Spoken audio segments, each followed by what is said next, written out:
This is the best Do you hear me? of the Paul Finebaum Show podcast. We welcome all of you to another day on the program. It is Tuesday, and glad you're here. A lot to do today, a lot of important guests.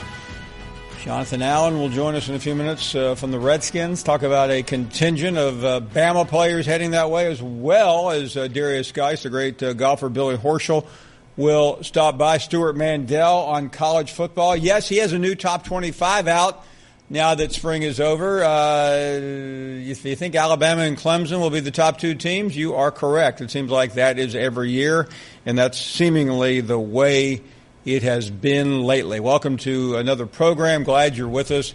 It is Tuesday. Your phone calls always welcome at 855-242-7285. We have so many guests coming up here in a minute, so we thought we would try to get a bunch of calls on before we get too far into the program, and we will do that right now. How about Matt? We have not talked to Matt in a while. Matt in San Antonio. Matt, what's going on, my man?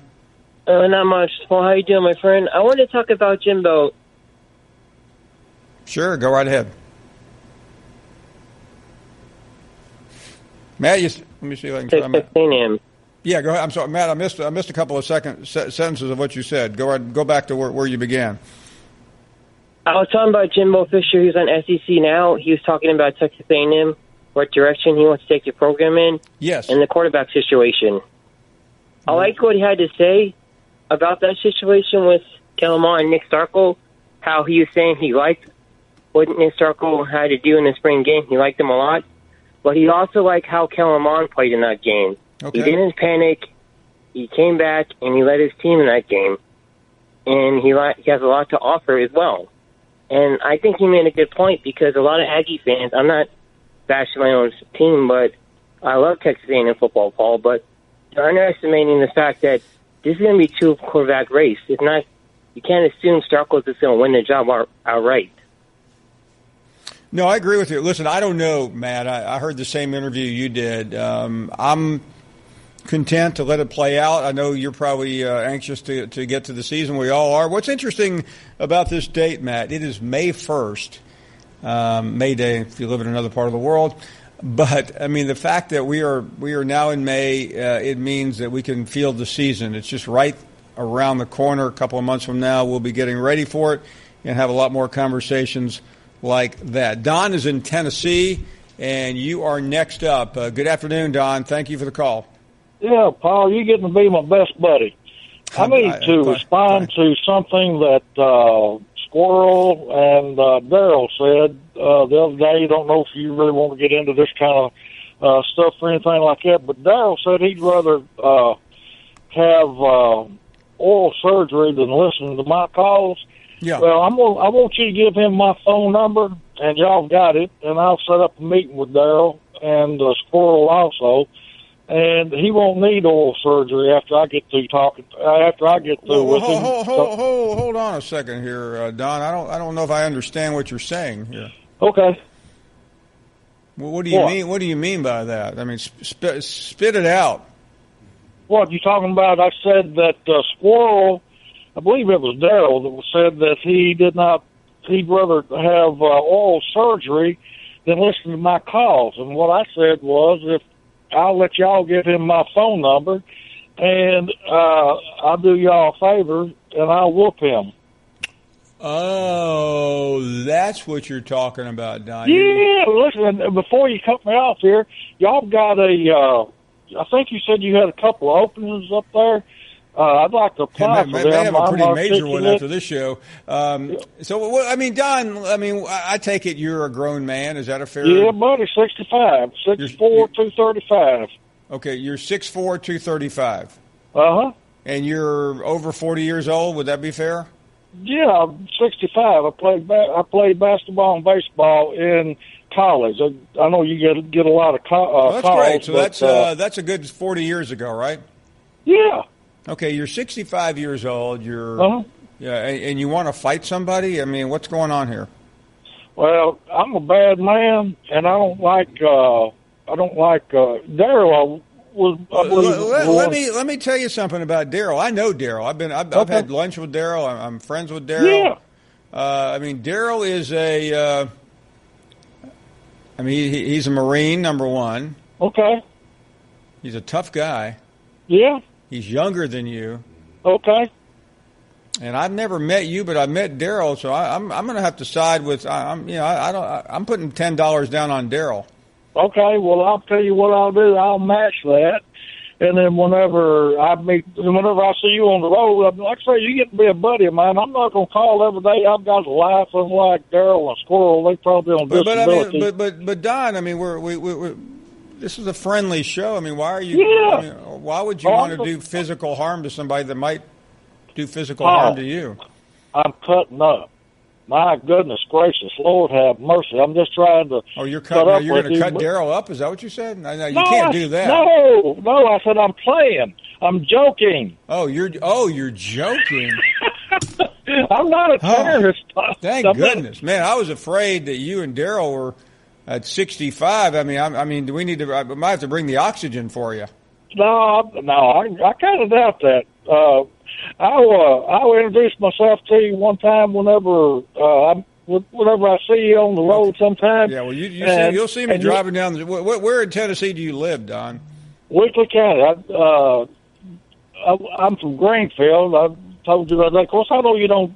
You're in West Tennessee, right? Yeah. Okay. And there's probably a good chance you'll catch me driving the highways of West Tennessee any day now. Okay.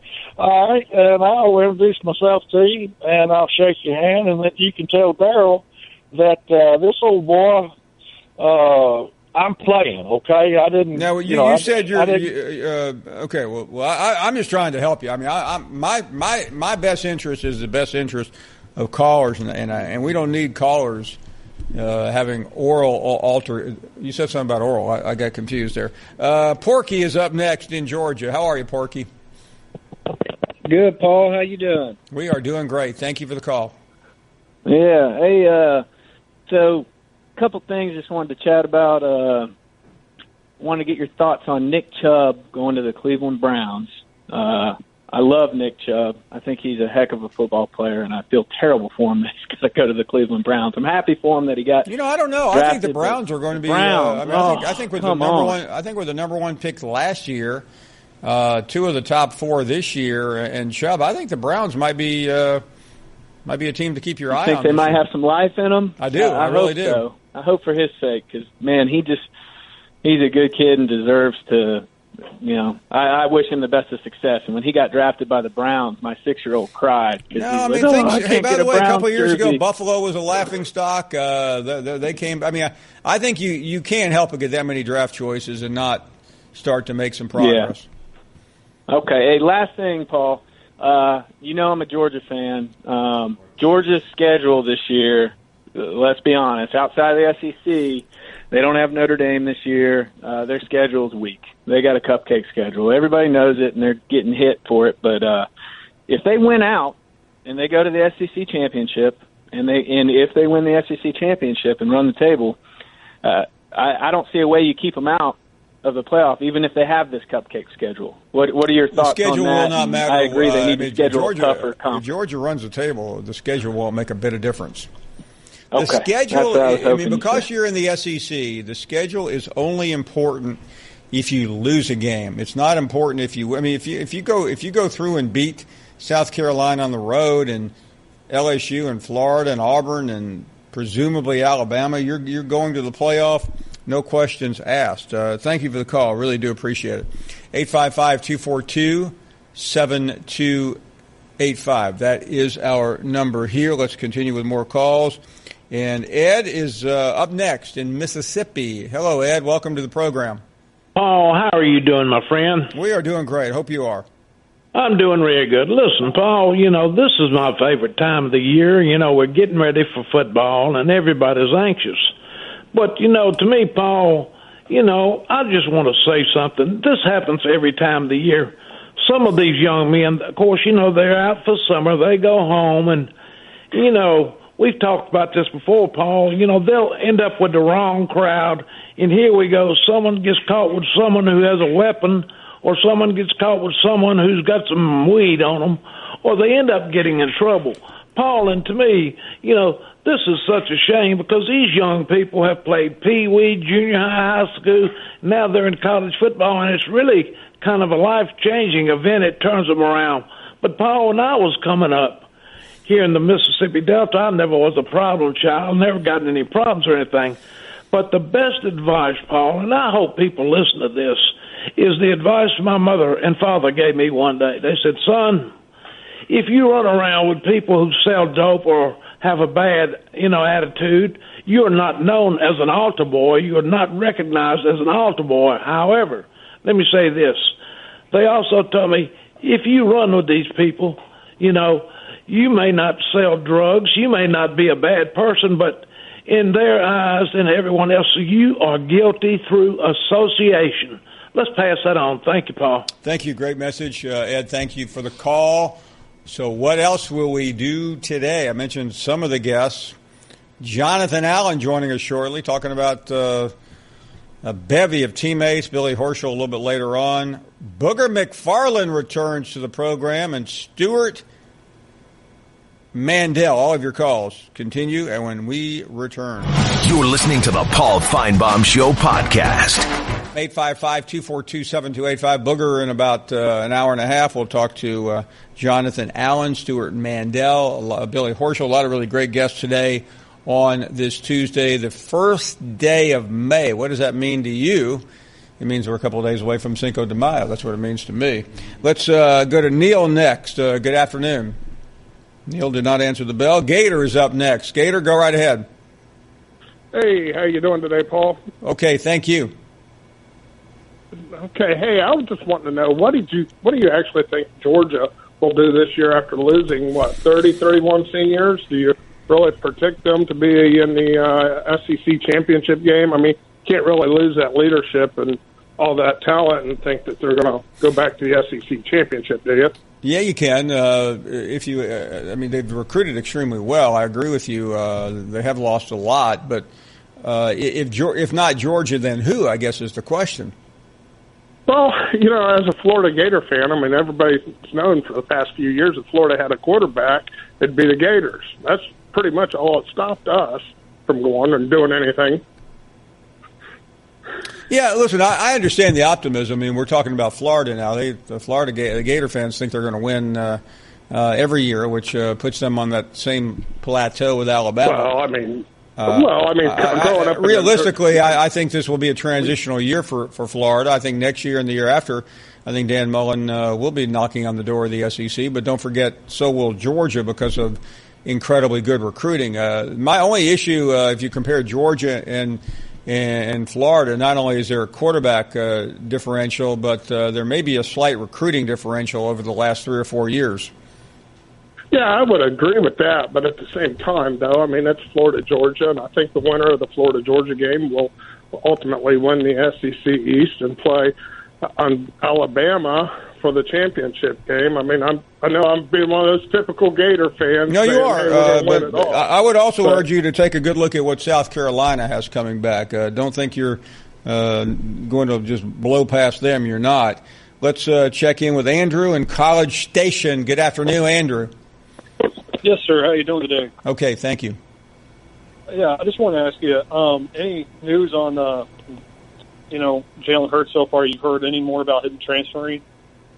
There's nothing new on Jalen Hurts. We'll talk to Mandel about that later on. And I don't know if there is going to be anything new unless Nick Saban makes some determination and conveys that to the Hurts family that he's not going to win the job, which I don't know why he would do.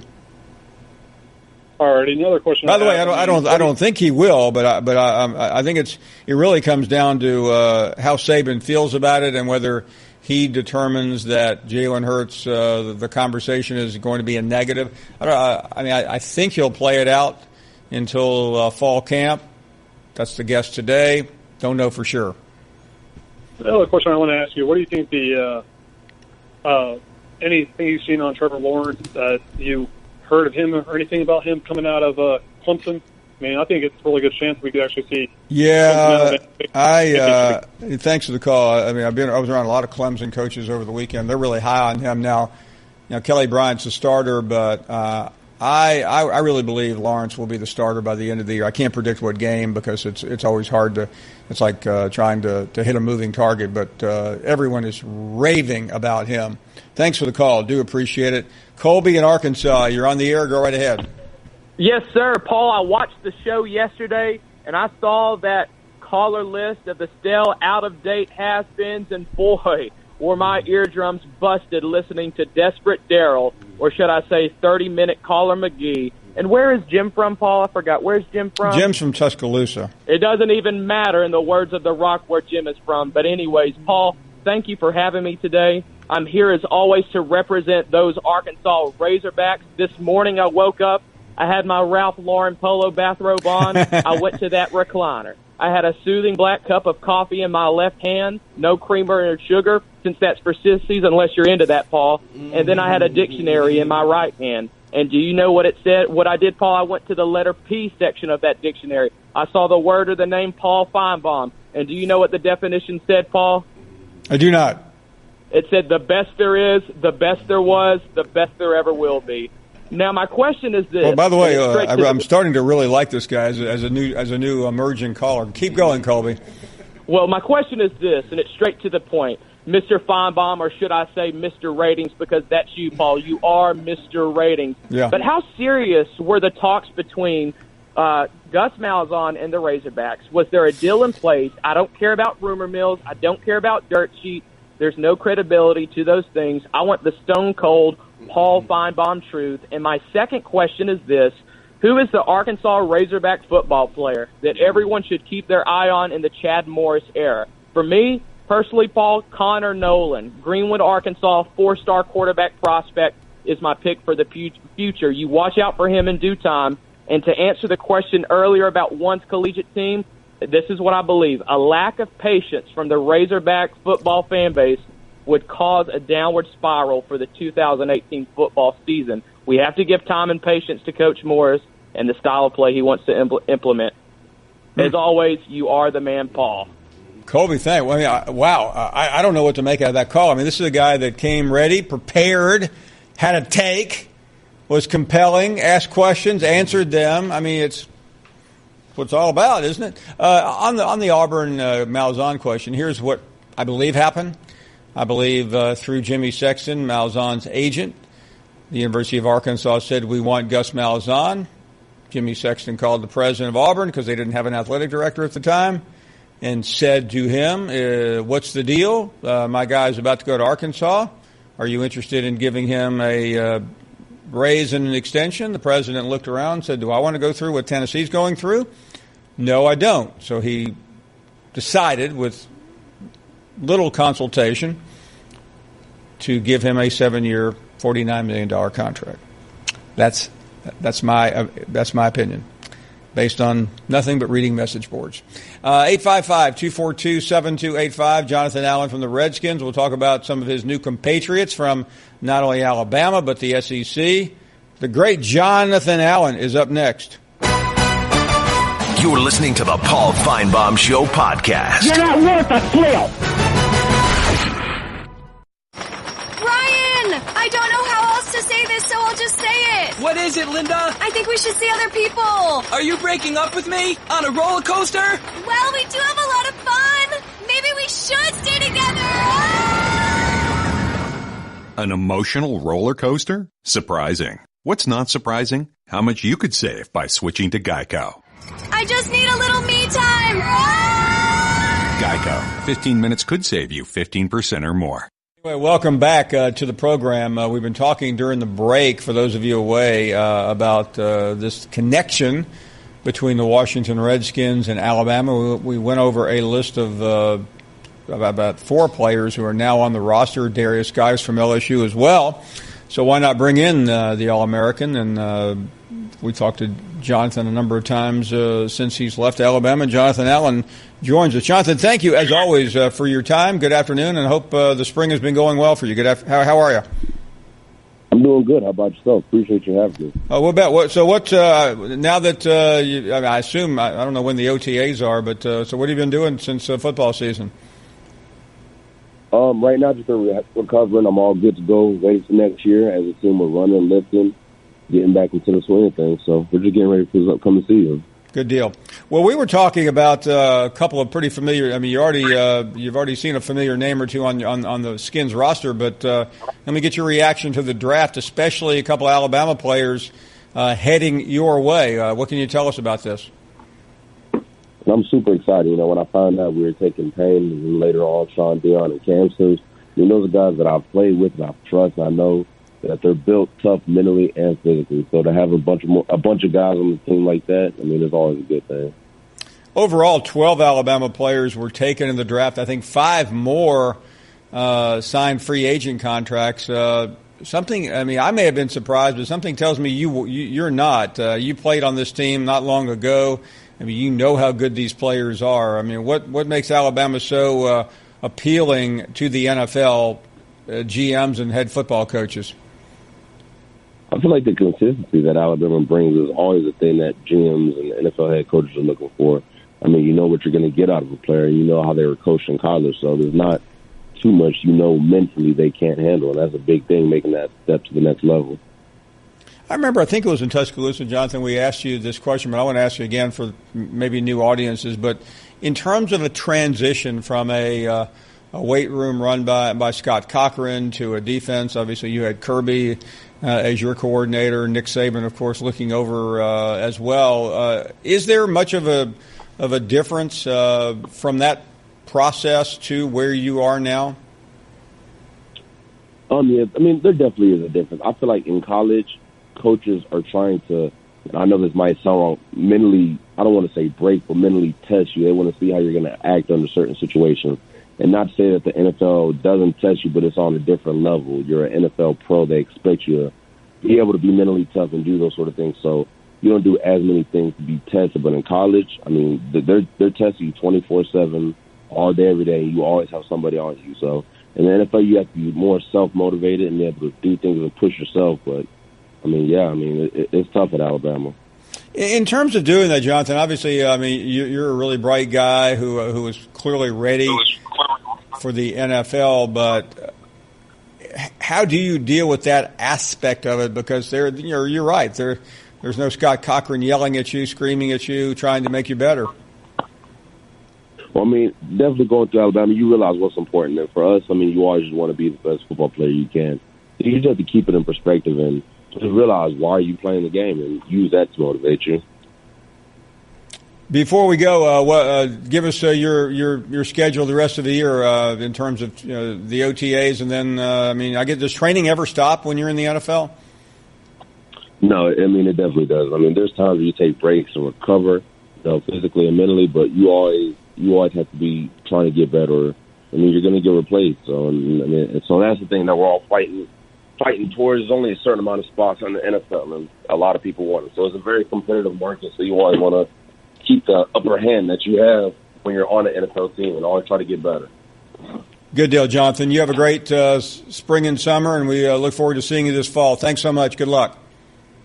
Thank you. I appreciate it. You bet. Jonathan Allen calling us from the Redskins, talking about a number of new players from Alabama. Darius Geis as well will be joining the Redskins roster. More of your phone calls. We'll try to grab a couple of people here before we head to the break. John is in St. Louis. Hello, John. Good afternoon.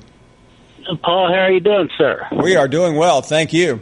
Very good. It's starting to warm up here in St. Louis, and the summer's here finally. It's been a cold, cold winter and spring. It really has. Anyway, real quick here, Paul. I know I might step on a couple of toes here. There's always quite a contingency and a following of Tiger Woods fans, but I really think it's about time for Tiger to take a step back and see if he thinks he needs to go to the broadcast booth, because I can tell you what, I think he demonstrated he's lost a little bit off the fastball when it comes to the game. His appearance and results at the Masters speak to that. Well, the only thing I would say about that is he's only played 4 or 5 tournaments. He came in second in one. He didn't play well in the Masters, but I think he finished in the top 25. I mean, I just don't think we know yet. I give him all. I mean, he's playing this week. He's playing a couple more times before the U.S. Open. This is somebody who is just in the early stages of his comeback. Well, Paul, is this a physical issues or is this confidence? Well, do you play golf, John? Yes, I do. Well, then I don't need to give you a primer. If you're coming back for the second or third time from a serious injury, it's a combination. It's you're thinking about. First of all, you have to train yourself to block out your prior issues. You can't think about that as you're making your swing.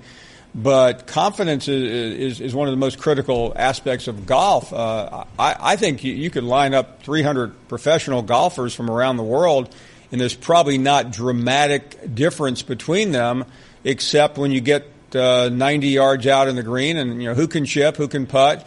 And most important, we had Ken Smithmeyer on here yesterday, this is applicable in golf, it's applicable in any facet of life. How do you deal with pressure? That's absolutely right. I don't think Tiger Woods is comfortable dealing with pressure. 5 years ago, 15 years ago, there was nobody in the game that's ever handled it better.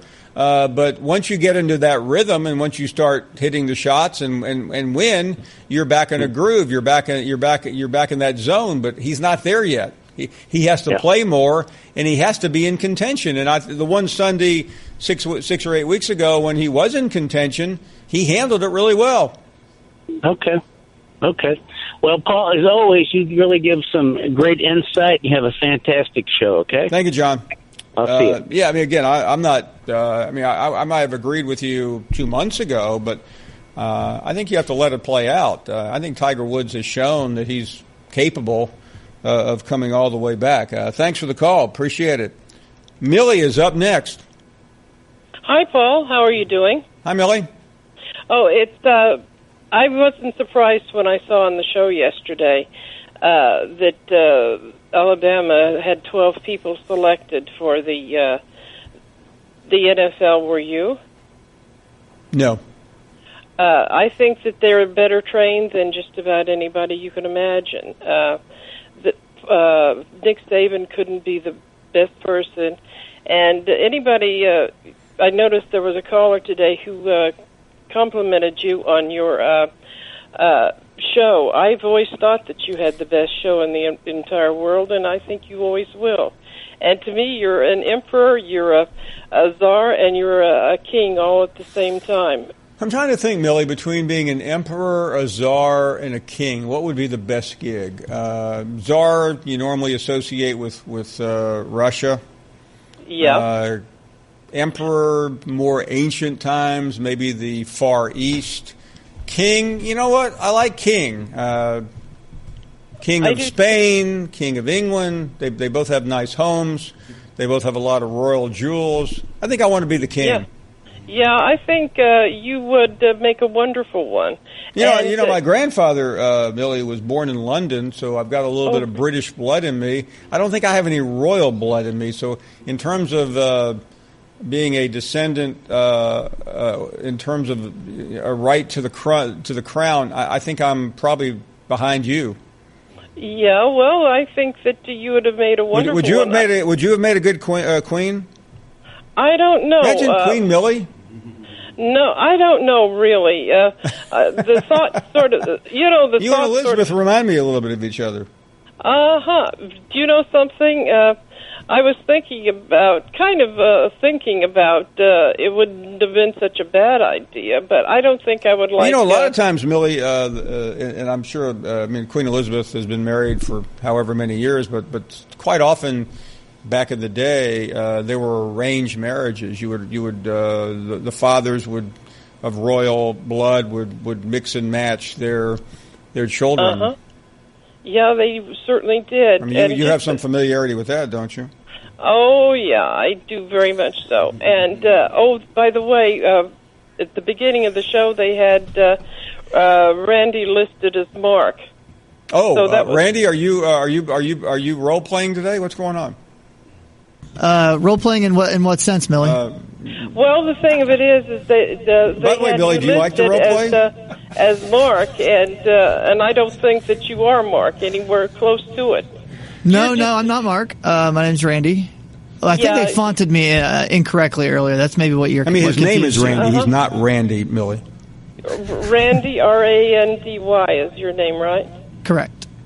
Okay, great. Anyway, it's nice seeing both of you yesterday, and it's nice to see you and John on today.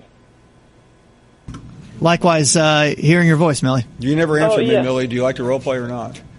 Sometimes I do. I mean, I used to act in high school in all the plays in high school. That wasn't exactly what I had in mind. Anyway, we'll take a short break.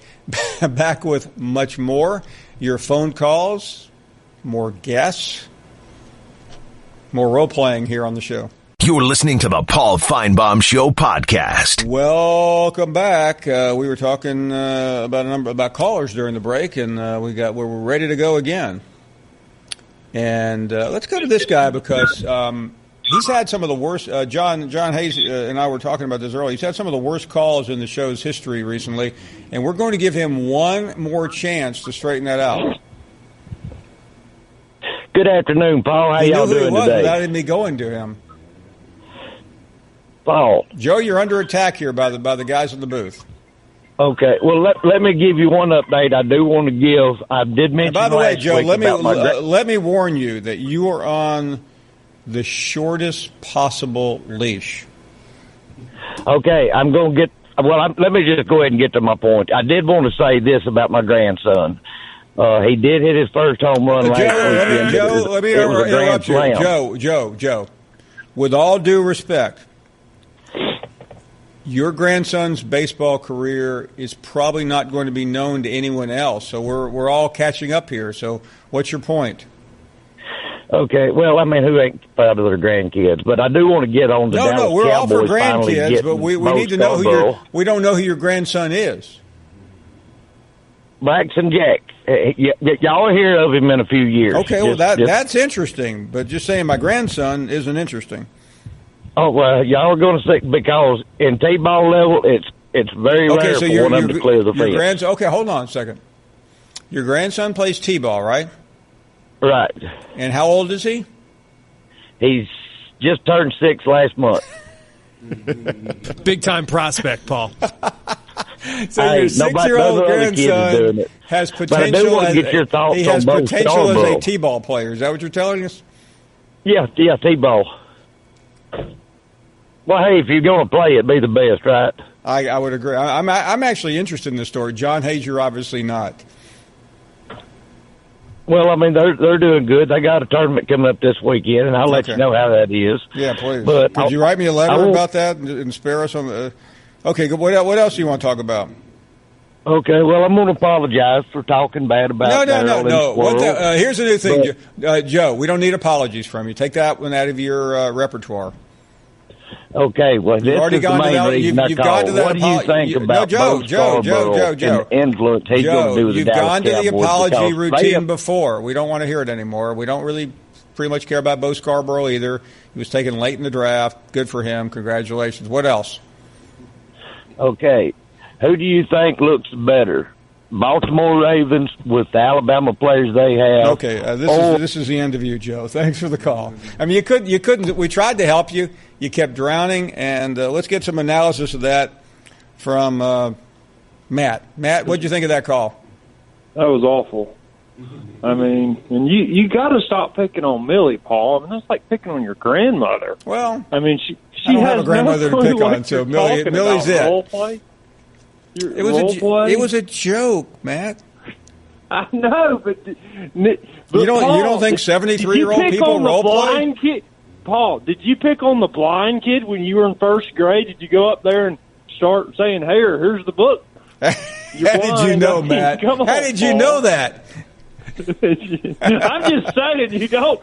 When you said that, it was funny, but she had no clue what you were talking about. That's what made it funny. Yeah, evil funny, Paul. Well, I mean, Paul. Humor is very difficult. Great comedy has to make you feel uncomfortable. And then the T-ball call. I mean, my son plays T-ball, but I'm not going to call the Paul Finebaum show and tell him. Yeah, listen, Matt, I don't need the T-ball association calling us, but Hey, my son's a prospect. I think Kirby Smart ought to start recruiting him. You know? I would be interested in your son playing T-ball, but I'm not interested in Joe's grandson. Joe, were y'all going to do the worst calls of all time? Is that? Well, I think we've already had it today. That's the problem. Yeah. Oh, and I got to be there on there. I'm a Georgia fan, you know. So, but no, I wasn't going to call in today. I was going to give it a break, but I heard some of these pathetic calls. I'm like, God, this is terrible. Well, you can tell now, Matt, that there's a conscious effort here to. I don't know if you do you hunt at all? I play golf. Yeah, I don't hunt either, but friends of mine do, and they call it thinning the herd in among deer. And right now, with guys like Joe, we're starting to thin the herd. You need to get Ken Smithmeyer on back with Larry, and I mean that was with Jim. That was pretty fun. Well, and by the way, having taken Ken's judgment test, it's not difficult to predict which side of the ledger Jim will fall. Jim gets so mad. Pretty. I don't think from the self-awareness and the emotional and stress part of it will be good for Jim. I wish I could send y'all this voicemail. Larry called my cell phone while he was in Atlanta, 3 sheets to the wind, and I mean it's pure comedy. I mean that guy is hilarious. It's like calls me Matt the Hat, and I mean, hey, I saw a bird. It took a dump. I thought about you. I mean, the guy's pure comedy. I mean, maybe you got to get 12 beers in him, but he is definitely a funny guy. Larry's an all-timer. Yeah, I wish I could figure out. I probably need to email it to you. I'll do that. But it's, I mean, you'll laugh. I've sent it to all my friends that we've laughed for 30 minutes listening to this show. So, thanks, Matt. We're at the end of hour number 1. Thank you for listening to the Paul Finebaum Show podcast. The Paul Finebaum Show airs weekdays on the SEC Network, beginning at 3 Eastern. Time for an oil change? Head to Jiffy Lube. We've got you covered. We've also got you covered when it comes to oil changes, thanks to Pennzoil Synthetic Motor Oil, getting you back on the road in a jiffy. Jiffy Lube. Leave worry behind. This is the best of the Paul Finebaum Show podcast. Hey, welcome back. Second hour is live. We just ran a promo. Some of you were watching on TV and saw it, a doubleheader baseball game tonight. It's actually going to be Saturday night, so we appreciate the opportunity to correct it. And guys, I want to bring in before we get too deep a number of guests this hour. We're gonna do something here that I think we have to take a good look at here, Randy and John. We had Joe on a minute ago from Red Bay.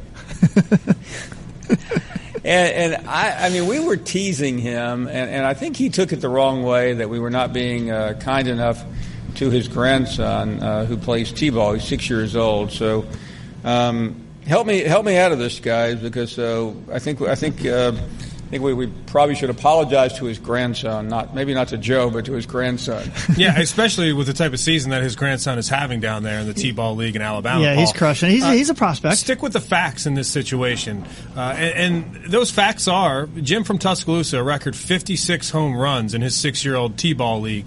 That was at this point almost 70 years ago, 67 years ago. Allegedly. Joe's grandson, Paul, he's closing in on that record and may have 57 home runs by the end of May. Okay, well, Joe, we're going to apologize to you, and we want you to call back in as soon as you can get in and tell us more about your grandson.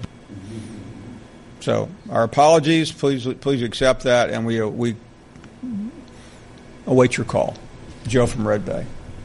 You want to hear about it. Everybody wants to hear about his grandson, though. If you have a grandson who plays T-ball, especially if he's 6, this is your destination point. Let's go back to the calls, and Johnny is in Alabama. Hello, Johnny. How you doing, Paul? We're doing great. Thank you. I got something for you before I get into my stuff here, but I don't think you're an emperor, a king, or a czar. You're just royalty, man. I like that. You are talk show royalty. Thank you. All right. And now I want John and Randy, and if Mark's listening on his travels, to back me up what I'm fixing to say, if you don't mind. Okay. Tammy, I believe it was yesterday, talked about Alabama don't have no players that play in the NFL when they get drafted. If I may, it won't take me I don't know, minute and a half. Johnny, before you do that, hold on a second. I mean, Okay. we run through a pretty long list. I don't think we need to do it again. I've got names you didn't even have any idea. Well, I mean, I don't think we mentioned about 12 names. But go ahead. I've got every position. Okay, on my defense, I got Ashawn Robinson Allen, who you just had on, and Cecil Upshaw and Marcel Daria. Okay. My linebackers, Dante Howard, C.J. Mosley, and Ryan Anderson. My defensive backs would be Mark Barron, Dre Kirkpatrick.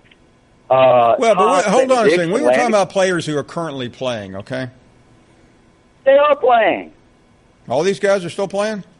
Yes. Okay, well, keep going. All right, now my offense.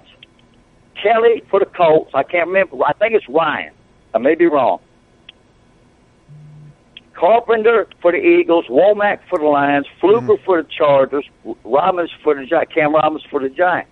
Julio Jones and Amari Cooper are my wide receivers. O.J. Howard's my tight end. My two running backs would be Ingram and Henry.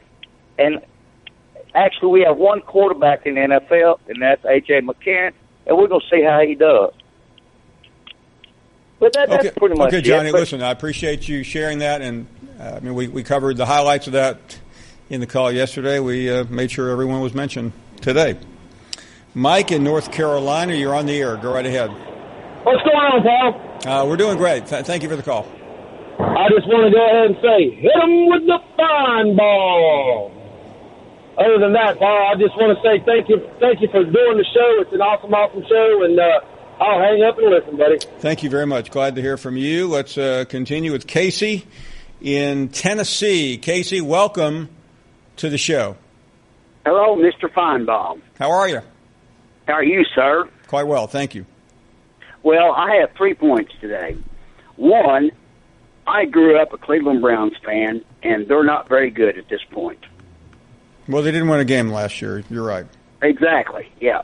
And I also grew up a Cincinnati Reds fan, and I've been a Cincinnati Reds fan since Pete Rose was a rookie. Long time ago. And thirdly, I'm a UT fan, and the best we can probably do is 7-5 this year during the regular season. Yeah, you may be generous on that one. I perhaps am, Paul. I perhaps am. And our basketball team, our boys cannot finish. That's okay. We made a good run. And I'm still down. I'm still down with the coach. And the only thing we've got going on here in Tennessee at this point is our girls' softball team. And that's difficult to watch, Paul. I'm serious. It will get better, Casey. Mark my word. Thanks for the call. Do appreciate it. Andre in Chattanooga. How are you, Andre? Hey, Paul. First-time caller. How you doing, man? I'm doing great. Thank you. Good. I won't keep you too long. I just want your assessment and 3 things I want to ask you. I'm saying that Tennessee this year will probably go 6-6. That's being realistic. How about you? I'm right with you. Next thing is I honestly think, and this is my opinion, I think they're going to sneak up on somebody this year. Who it's going to be, I don't know, but I think they're going to sneak up on somebody. Who would you most likely make the guess on? If I had to take my 2 predictions, and the world is going to probably fall over, I'm going to probably say Florida, and I don't count Alabama out. Well, I do count Alabama out. I think Florida would be my possible sneak-up game. It is at home, and in Florida still a team in transition as well. But Alabama, please. Last but not least, I understand that Pittsburgh has drafted a new quarterback, Mason Rudolph. What's that looking like for possibly Josh Dobbs' future? Well, I don't think it's good news. I mean, Mason Rudolph is someone who is projected. I mean, many thought he may have been one of the best passers in the entire draft. I don't exactly know their thoughts on Josh. I hope he can hang on, but this certainly is not a good look. Thank you very much for the call. Let's talk to Worm next in Huntsville, Alabama. How are you, Worm? I'm well. How you doing, Paul? We're doing great. Thank you. Good. Listen, I've been listening to the show today. Look, you got to change things a little bit. You got to put a asterisk by Jim's T-ball home run record. That was during the steroid era. Hang on a minute, I read it wrong. That was during the Roosevelt era. So you got to put that. Not bad. But, same thing. But yeah, you can say that. But I was going to ask you something, Paul. But you know what? I got that old man disease, and I can't remember nothing anymore. But man, I've loved your show the past few weeks. It's really been good. Oh, I know what I was going to tell you. Look, Matt, I know he's new, and he's new, and Squirrel has been around, I guess, a couple, 3 years, whatever. But, Paul, when they argued a week or two ago, man, you want to talk about monotone versus monotone. That was that put me right to sleep. You're going to tie it up with that. You're going to have to bring back some Jim versus I-Man or something. Hey, by the way, did you hear Jim versus Ken Smithmeyer yesterday? I did not. I missed that. Oh, my goodness. Was working. It perhaps was one of the most epic confrontations we've ever had on this show. I'd give anything if you could play a snippet of it at some point today. Guys, do we have a snippet of that? I'll find out. Okay. Okay. We'll play it during a commercial. Okay. Yeah, we'll play during. I mean, what I mean by that is we go to breaks and the radio audience goes away and we stay on TV for a couple of minutes. So we will play it during one of those coming up here soon. Brandon is up next. Brandon, go right ahead. Hey, Paul. How you doing today? Okay, thank you. Well, I just thought I'd sit here and add a little something to the conversation. Everybody's talking about Czar and Emperor and King. I mean, Oprah Winfrey's going in maybe a new direction. Maybe you could go for POTUS, huh? That's a good point. I'm going to check that one out. But anyway, I want to ask you two questions. My first question is, and don't hang up on me for bringing up Bo Scarborough's name. Good Lord, I don't want to get in Joe's good graces. I was actually kidding with the other guy. You got Bo Scarborough and Holland from Auburn, and they entered the draft, and they weren't so successful. College football has implemented some of the college basketball scenarios where you have a 14 playoff. My question is, do you ever see a situation where, I think it's, correct me if I'm wrong, if a college player does not have an agent, he can check and see where his draft status is. If he's not happy, he can hop back into college. Is that correct? I believe so. Is that something that you could see possibly ever in football, or would the NCAA just never allow it? Let me hit the pause on that for a second. I need to get a better answer for you because I'm confused on the wording of the football, because in basketball you can test it. And I'm going to ask Randy. Randy, do you know why or what the differences are in football? I'm trying to remember. I don't remember. I'm not entirely sure, but I know in basketball, if you declare for the draft, which a lot of guys have and don't sign with an agent, you go through the pre-draft screening. You go to the draft trial in Chicago. Why is football different? Because they don't have I know they don't have necessarily a tryout, but when you go to the combine, you've already hired an agent and you're done. So like in basketball, you actually go to Chicago and go through a whole pre-draft screening. It's essentially the relationship between the college, between the NCAA and the whether it's the NBA or the NFL. It's a different relationship. It is, but also in football, you have to be 3 years removed from high school, and in basketball, you only have to be 1 year removed. So there's a little bit of a difference from an age standpoint. Don't you think basketball does it the right way? Allows a kid to go get graded? It's a fair question. Absolutely. I agree. That's how it should be done. Brandon, it's really. I'm going to talk to someone that's far more knowledgeable than me, which would be pretty much everyone in the world, and see if I can't get you a better answer on that, because I'm curious what it would take to allow that, because some of these guys are making big mistakes coming out. Absolutely. It's travesty. It's really killing their careers. I mean, plain and simple. And then my last question is, if there's a player out there on Alabama's roster that nobody's talking about, Paul, who is one player out there, and they've got a lot of people on that roster, that you think is going to be one whopping surprise player going into 2018? And I hope you have a good day, Paul. Thanks, Brandon. Let me. It's a great question, by the way, and I've seen some names making the rounds that would probably answer your question. Go right ahead, John. What were you saying? Here's my question, Paul. Do you think in football it has something to do with the number of scholarships available, roster spots? Because you declare before National Signing Day. Yeah. Don't you? In football, if you think about the February signing day. That's Therefore, true. If Nick Saban doesn't know how many guys are going to go, he doesn't know how many scholarships he does have available. Maybe that has something to do with it. I think that. Yeah. I mean, it's a great question there. I think that is it, because once you declare the new class comes in February in basketball, it is certainly. I don't know what the drop dead date is in basketball, how quickly you have to get back. We'll get some answers to that. Those are really good questions. Maybe Zim can help us come up with the best answer there. We are going to take a break here. A couple of guests to come, including Booger McFarland, Billy Horschel. All of that coming up next. You're listening to the Paul Finebaum Show podcast. Welcome back. A lot to do today. A lot of guests to come. Hope you were with us during that commercial break there and listened to Jim and Ken Smithmeyer debating last night. Squirrel is on the air. Yeah, we'll talk about it in just a second. I'm on listening on the radio. I'm in my truck today, and so I didn't see the playback, but I heard it yesterday, and it was compelling. Let's put it that way. But no, first I wanted to talk about your and Millie's relationship, man. I mean, I was listening to her call earlier, and it seems like, as someone who, listened to her very first call and tried to warn you at that point, it seems like you're just getting a little short with her. Are things getting strained? Are you getting bored? Or well, you reach that point in the relationship, Squirrel. Yeah. Just need to spice things up a little bit. You need to do a little role playing. You heard what you're speaking of role playing. You heard what she said when you were out of town when Peter Burns was hosting, didn't you? I did not.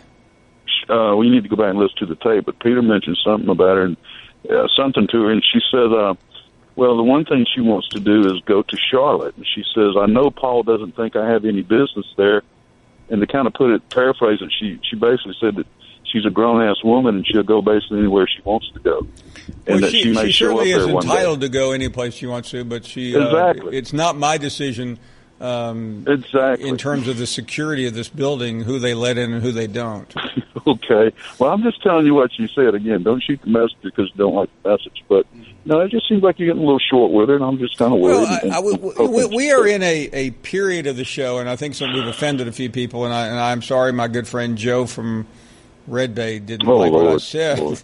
But we're trying. We're in that bridge between seasons, and we're trying to help callers get better. This is in professional football they call this the OTAs, and I tried to help Millie. I mean, we don't need Millie to call in Squirrel and talk about, well, Alabama really had a lot of players taking the draft. She's got to call in and talk to you about something, Paul. But Millie needs to call in and talk about something that she's interested in, not that she thinks that we're interested in. That is true. That would be good advice. Maybe if she'd play a little more hard to get, she'd have a little more success for you. But, we love her calling in. Her dedication to the show is extraordinary. Oh, my God.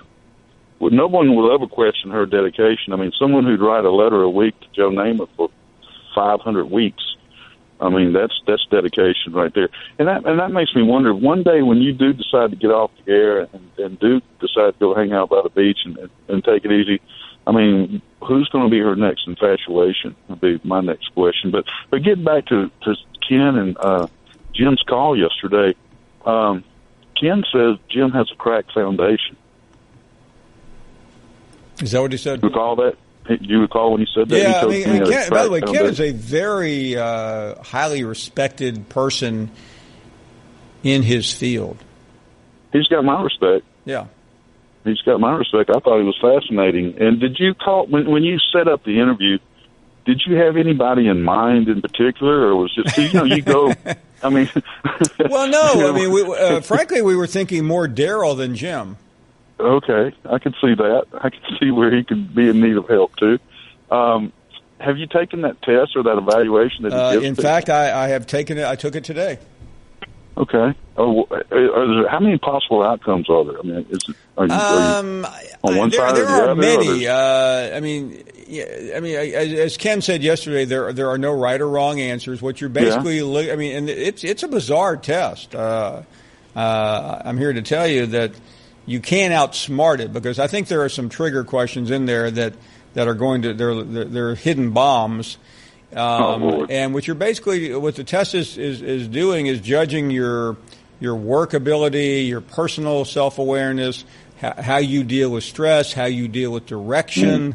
I mean, one part of it is simply how would you fit into the workplace with a team and working in a team environment. I can see that. And Jim would probably fare really, really high there. Oh, he would be a total disaster, just like he was during that phone call yesterday with Ken. I mean, the one way I always know that Jim was a fraud, all his talk of being such a great athlete and everything, the one way before I got any of my facts, the one way I knew he was lying is because Jim lacks the one thing all great athletes have. And you know what that is, don't you, Paul? Think about it. The one thing he lacks that all great athletes have starts with a C.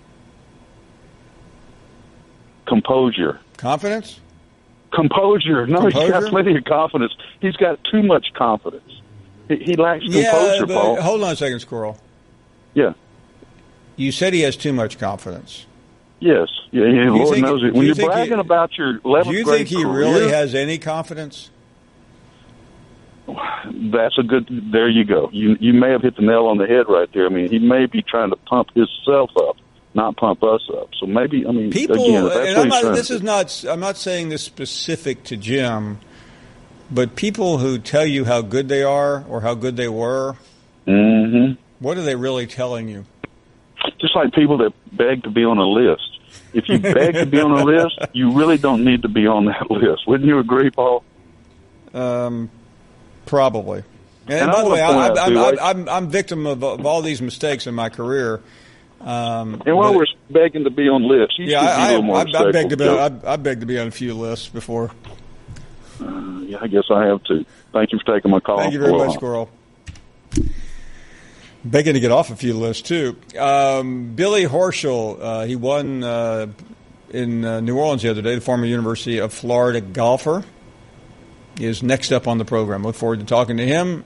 Booger McFarland, an hour away. More of your phone calls. You're listening to the Paul Finebaum Show podcast. You're not worth a flail. It's a normal day. You're rushing out the door to get to work on time when suddenly, there it is, the dreaded service light. So what is it this time? Tire pressure, low coolant, time for an oil change? When it comes to service lights, head to Jiffy Lube. We've got you covered. Drive in today and make the switch to Pennzoil. Ask for Pennzoil Synthetics, getting you back on the road in a jiffy. Jiffy Lube, leave worry behind.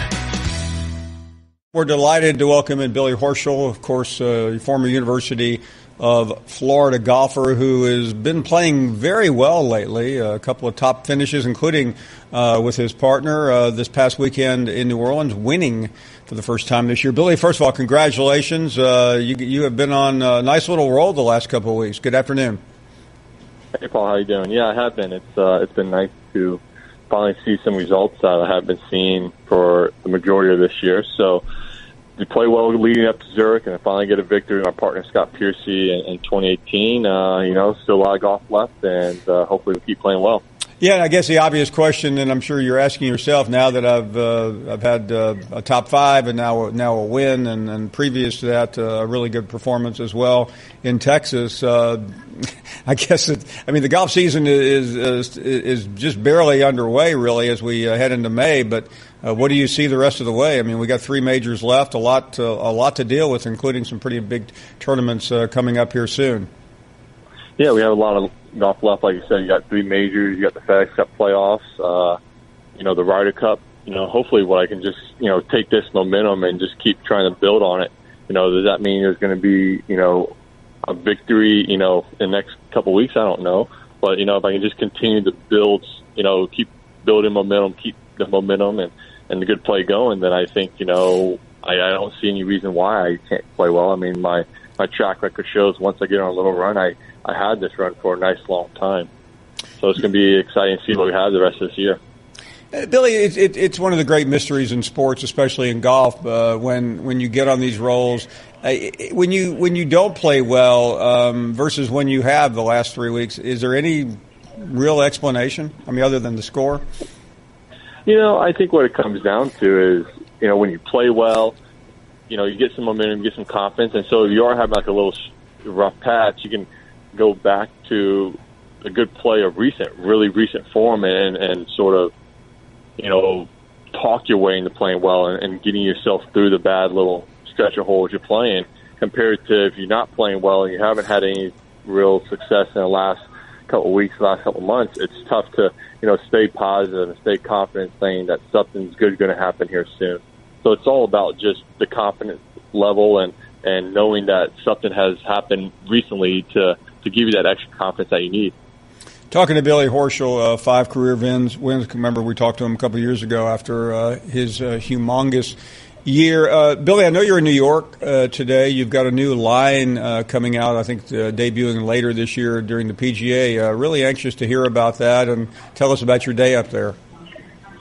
Yeah, I'm up here in New York City today with my sponsor, Ralph Lauren. Obviously, I wear the RLX brand of Ralph Lauren Extreme, and really excited to partner with them and develop my own line of clothes. First time that they've ever collaborated with any individual and doing a special line, and we're doing a 5-piece line for the PGA Championship. It's available July 15th, and it's just sort of my little take on what I like to see, what I've worn over the years, the color palette, and so it's really neat to see it come alive, really be involved, really even more so than I've ever been involved in the design process and picking out every little detail. So it's exciting to see it come to life, and we're doing some media for that, and it's going to, like I said, it's going to be available July 15th, and I'm going to be wearing it at the PGA Championship later this year. I want to talk to you a little bit about how your life has changed. I think we talked to you a couple of years ago after you won the FedEx, and I mean, that had to be a life-changing experience. Forgetting the money, which I'm sure was pretty good. We know it was really good. But talk about that moment to today, and obviously being in New York with your own line. I mean, these are pretty major crowning achievements of one's golf career. Yeah, I mean, my life's changed a lot since I won the FedEx Cup. I have 2 little girls now. Personally, my life's changed a lot in the last 2 years. My wife has had an issue with alcohol abuse, and then she had to go to rehab, and she's going to be 2 years sober May 21st. So personally, my life's changed a lot off the golf course, and then professionally, my life's changed in golf in the sense of where I'm seen in the game of golf and what I've done and what I've accomplished and what I've accomplished with my partners and my sponsors. So, man, there's a lot of changes that's gone on in the last 4 years since I won the FedEx Cup, and I mean, just to look back and see where I've come from and all the changes and the positive, the ups and downs we have in life. It's nice to see, that I'm still on the ascending curve. On that front of dealing with adversity, and you've dealt with it in a couple of different ways. We all do, but yours is a little more public than mine, or a lot of people watching right now.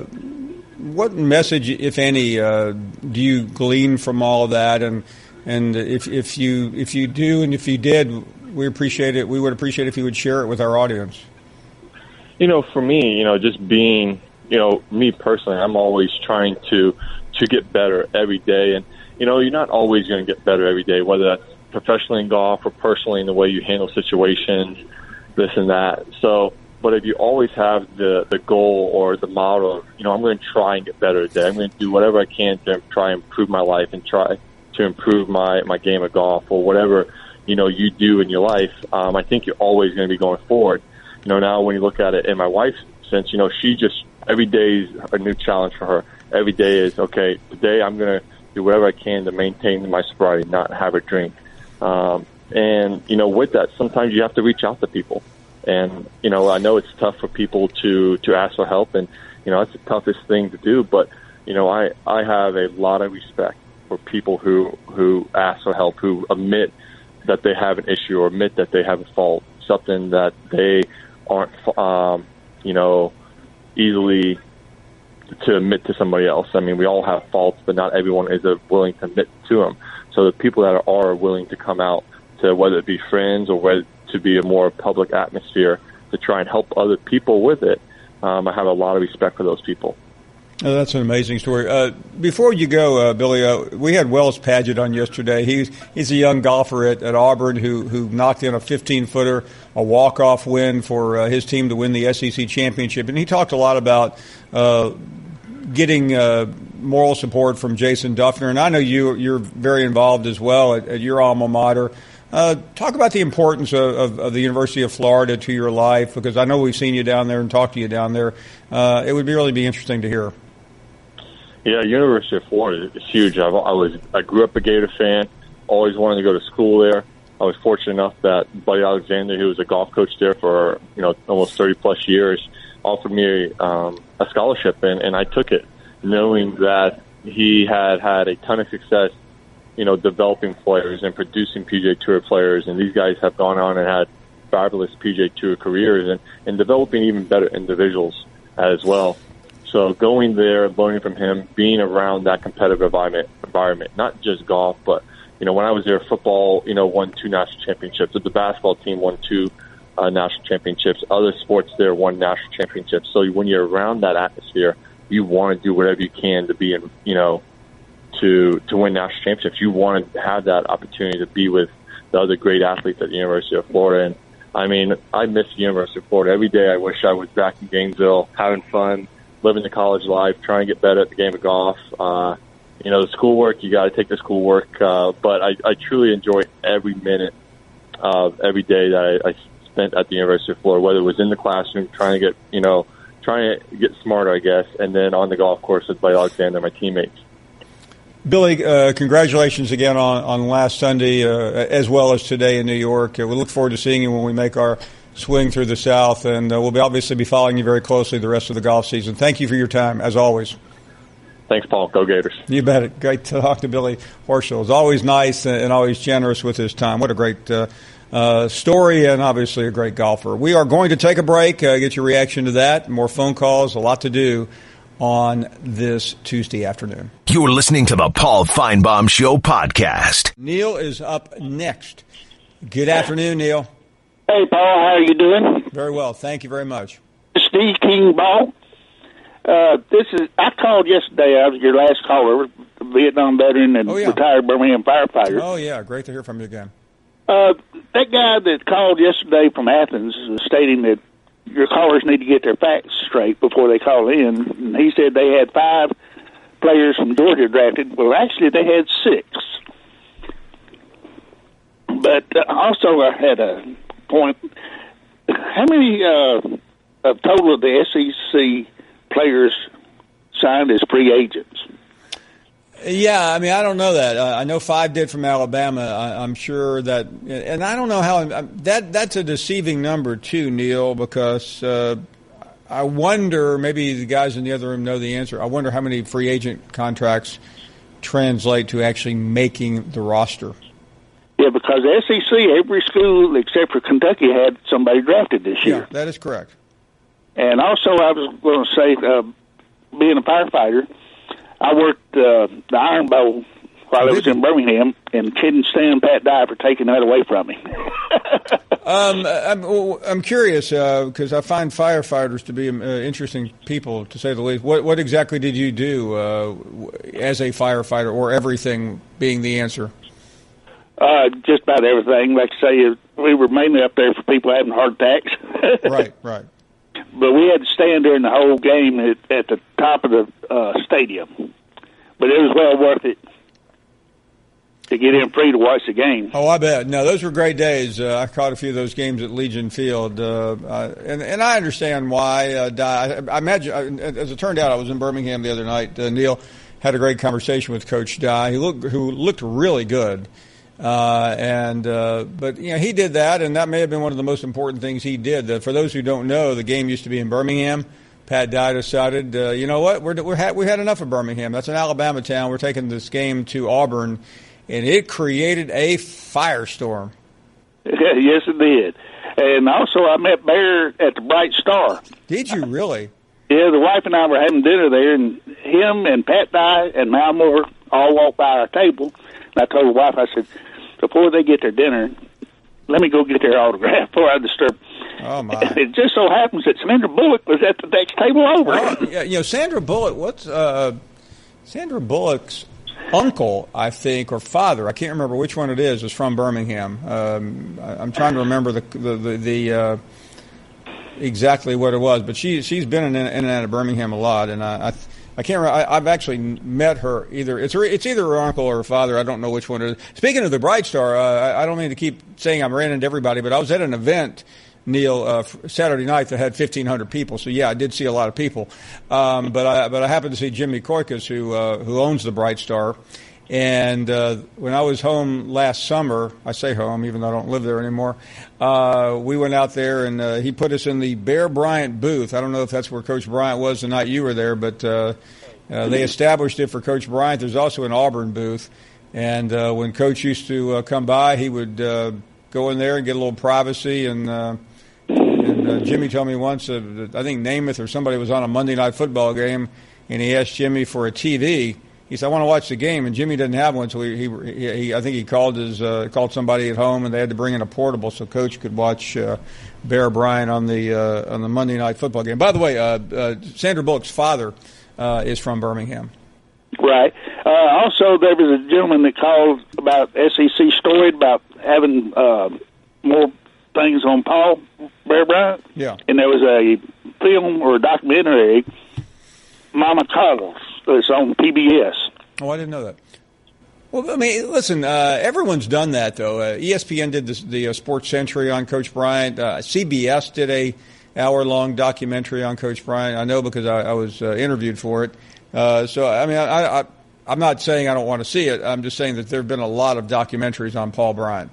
Yes, I have. But I'm convinced, though, I believe that Nick's going to surpass him as far as being the best coach. You know what? I think he already has, Neil. Well, all right. You have a good day. Okay, good to hear from you. Thank you very much. Jeff in Bristol, Tennessee. You're on the air. Go right ahead. Yes. I was just Kentucky grad, 1968, and I just wonder if the one and done, what do you think about that? Do you think they ever get rid of it? You know, I think ultimately it's going to go away. I'm not a big fan of it. I know you can't keep them there for 2 years. It just seems futile. These athletes do not really. Why would they care about college? I mean, Ben Simmons laughed when people asked him about his classes at LSU, and it's just it's a farce. Yeah.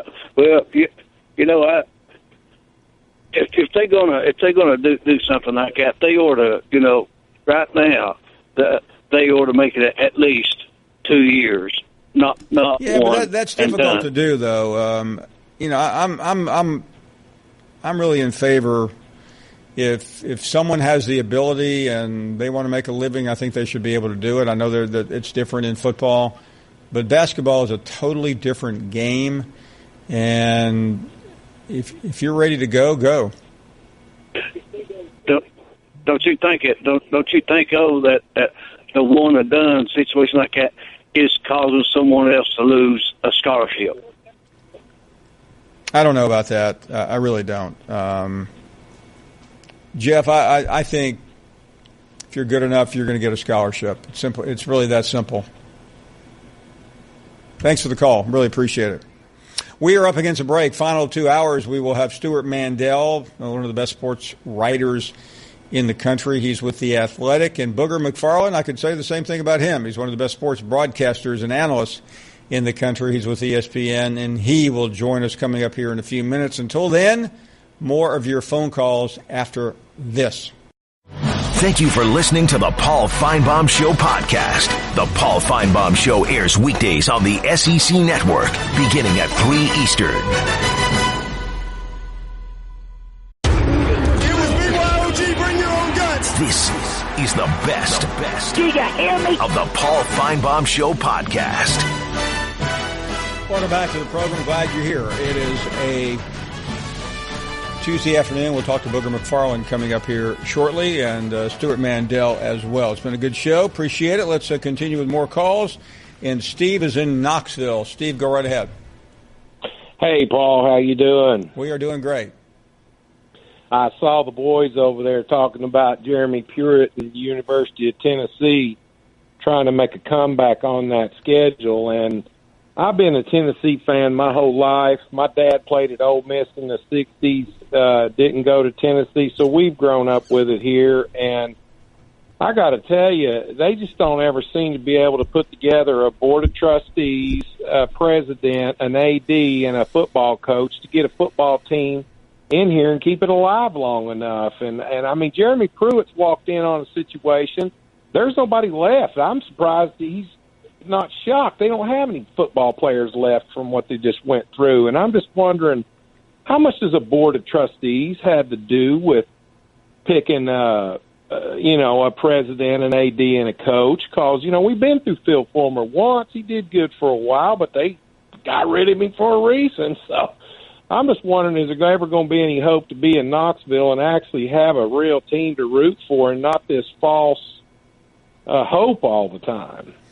Well, first of all, the Board of Trustees picks the president, and the president picks the athletic director, and the athletic director theoretically is supposed to pick the coach.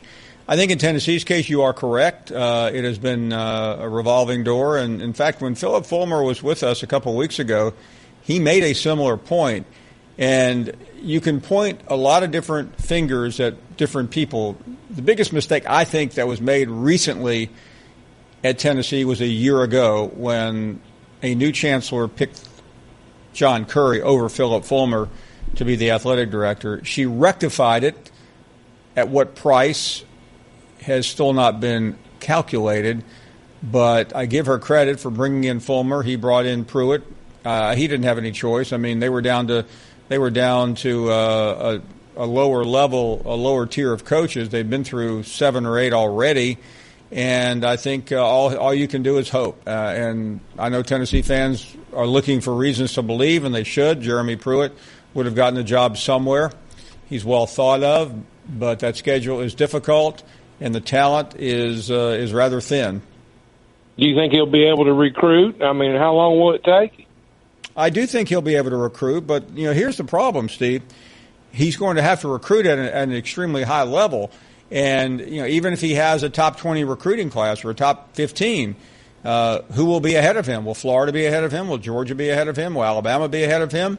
Right there are among his biggest competitors. So, I mean, if he finishes 5th or 6th in the SEC, does he move up very much? I mean, he'll move up more certainly move up from an 0-8 SEC mark, but what is the path for Tennessee to become an elite program again, I think, is the question you have to ask. I think it starts with the board of directors and that campus and recruiting, because you're up against a lot of competition. And if you keep getting second and third tier athletes, and, I think Jeremy probably could coach them up. But I just think they've got a lot of work to do over on that campus, and I think it starts with the board of directors and goes all the way down. And you can't be, if you're the Chicago Cubs and everybody's willing to go to the stadium just because you're the Cubs, who has to win a World Series? Well said. Hey, thank you very, very much. Lance is next. He is in Tennessee. Not a Tennessee fan, though. Well, why do you always say what kind of fan I am? I'm a real fan. If I wasn't a real fan, I wouldn't be able to bring you Will Greer. I mean, speaking of Booger McFarland, he gave you Malik Zaire last year. Come on, Paul. Don't be hating him. I want to ask you this question seriously. What's the biggest game on Mississippi State's schedule? Is it Florida or Ole Miss? It's Ole Miss. I appreciate you saying that. There's a lot of people in Florida saying that's the biggest game on their schedule all of a sudden. But I'm pretty sure I've heard you talk about that rivalry. And if you ain't close to it, a lot of people don't understand it. It's going to be a big game, and there will be a lot made out of it. But Dan Mullen, he's played Florida before. When he went to Mississippi State, they had that game with Urban, and nobody remembered a couple of months later what happened. And I don't think that game is going to define Dan Mullen. But if you're Joe Moorhead and you start off losing to Ole Miss with a really good team, he'll hear about that. tell me this. I mean, I know it seems like Georgia and Alabama's going to run away with it the next 5 years, but it seemed that way after the 08-09 season. And I think you know why Florida didn't win the East last year, Paul? Because you picked them. Come on, man. True or false? You did pick them, Paul. You picked Georgia. I think I changed my mind about 4 times. I really don't even remember who I picked in the end. But go ahead. All right, Paul. But I'm just saying, the 2 years we went, you picked Georgia. The year we didn't, you picked Florida. But I want to ask you one more question, man. I'll leave you alone. Nobody wants to follow a legend. Scott, how do you feel about Scott Strickland following Jeremy Foley? Could Florida have made a better hire? Because I don't think so. I'm not even sure what he asked, but Jimmy is up next. Jimmy, go right ahead. Hey, Paul. I got to say, man, that call earlier, I guess in the first hour from Kobe in Arkansas, man, that guy sounded like he'd been a participant in a couple of Jim Rome smack-offs. That was a first round Jim Rome 1994 call. Yeah. I mean, he. Now, I don't think he would get past the first round, but he might get past it. But he would definitely be he would be one of the 20 finalists or whatever. Yeah. I mean, he was, newest stuff, and I mean, when he started talking, it got you to pay attention. You definitely, after the last couple of weeks, you definitely needed a caller like that. Yeah, and we've got a lot of criticism here. What we're trying to do here, we're trying to help people. I'm not going to do it anymore because I've come to the conclusion that callers want to be whoever they want to be. They don't want our help. So from now on, and I don't mean this in a disparaging way, people can call and say whatever they want, and we'll choose to say whatever we want back to you. Well, no question. And the thing about it, too, my first thought was just be careful with coming up with a caller list because we'll never forget what happened after you guys posted that first one last week. The following day, we probably had the worst 45-minute segment of phone calls in the history of show of people who were thinking they should be in the top 10 and proving that they had maybe. Yeah, Jimmy, we tried. I mean, what we were trying to do was to give a template for what we think is a good call, and a number of our callers just simply don't want to listen. So, that's all. Listen. This is supposed to be an entertaining show. People are supposed to enjoy it. I get it if you're in Arkansas and the first 6 callers are talking about Bear Bryant or Bo Scarborough. I certainly understand that. We try to mix it up, but we can't help where we have a heavy concentration of listeners. Well, since the end of the 2017 season, or since from probably November on, could you safely say that the number of callers from Georgia has risen probably about 500%? No, it's unbelievable. And listen, when a show is based in Alabama for a number of years and you move somewhere else, it's natural and expected to hopefully bring those people with us. But I would say day in, day out, there are pretty close to as many Georgia calls here as anyone else. Yeah, and I'm telling you what, man, they're the trash-talking type. You remember this well, Paul. Everybody said when Spurrier first came to Florida, and he really revolutionized the league, not only with the style of play, coming with the 4 and 5 wide-out sets, but they were just winning. And winning big. And people talked about how obnoxious their fan base was. Hey, they were Sunday schoolers compared to Georgia fans during the Herschel Walker years. I mean, that fan base was absolutely out of control. And you can just hear them, man. I mean, after one huge season, they're back in mid-season form. And it's really going to be interesting. I'm wondering, Jimmy, is it getting to the national championship game or is it winning against Alabama in February on recruiting? Well, you take what you can get, and so they won that round this time. But it appears all indications are pointing to the fact with this new and revised coaching staff at Alabama, with some younger coaches being brought in who not only are outstanding coaches, they're outstanding recruiters. And it looks like Alabama already, 2019, they're on a pace to blow everybody away. I mean, it's been really impressive so far as how things are looking on the recruiting base and the number of the players at the 8-day game and all that. You heard Saban say it.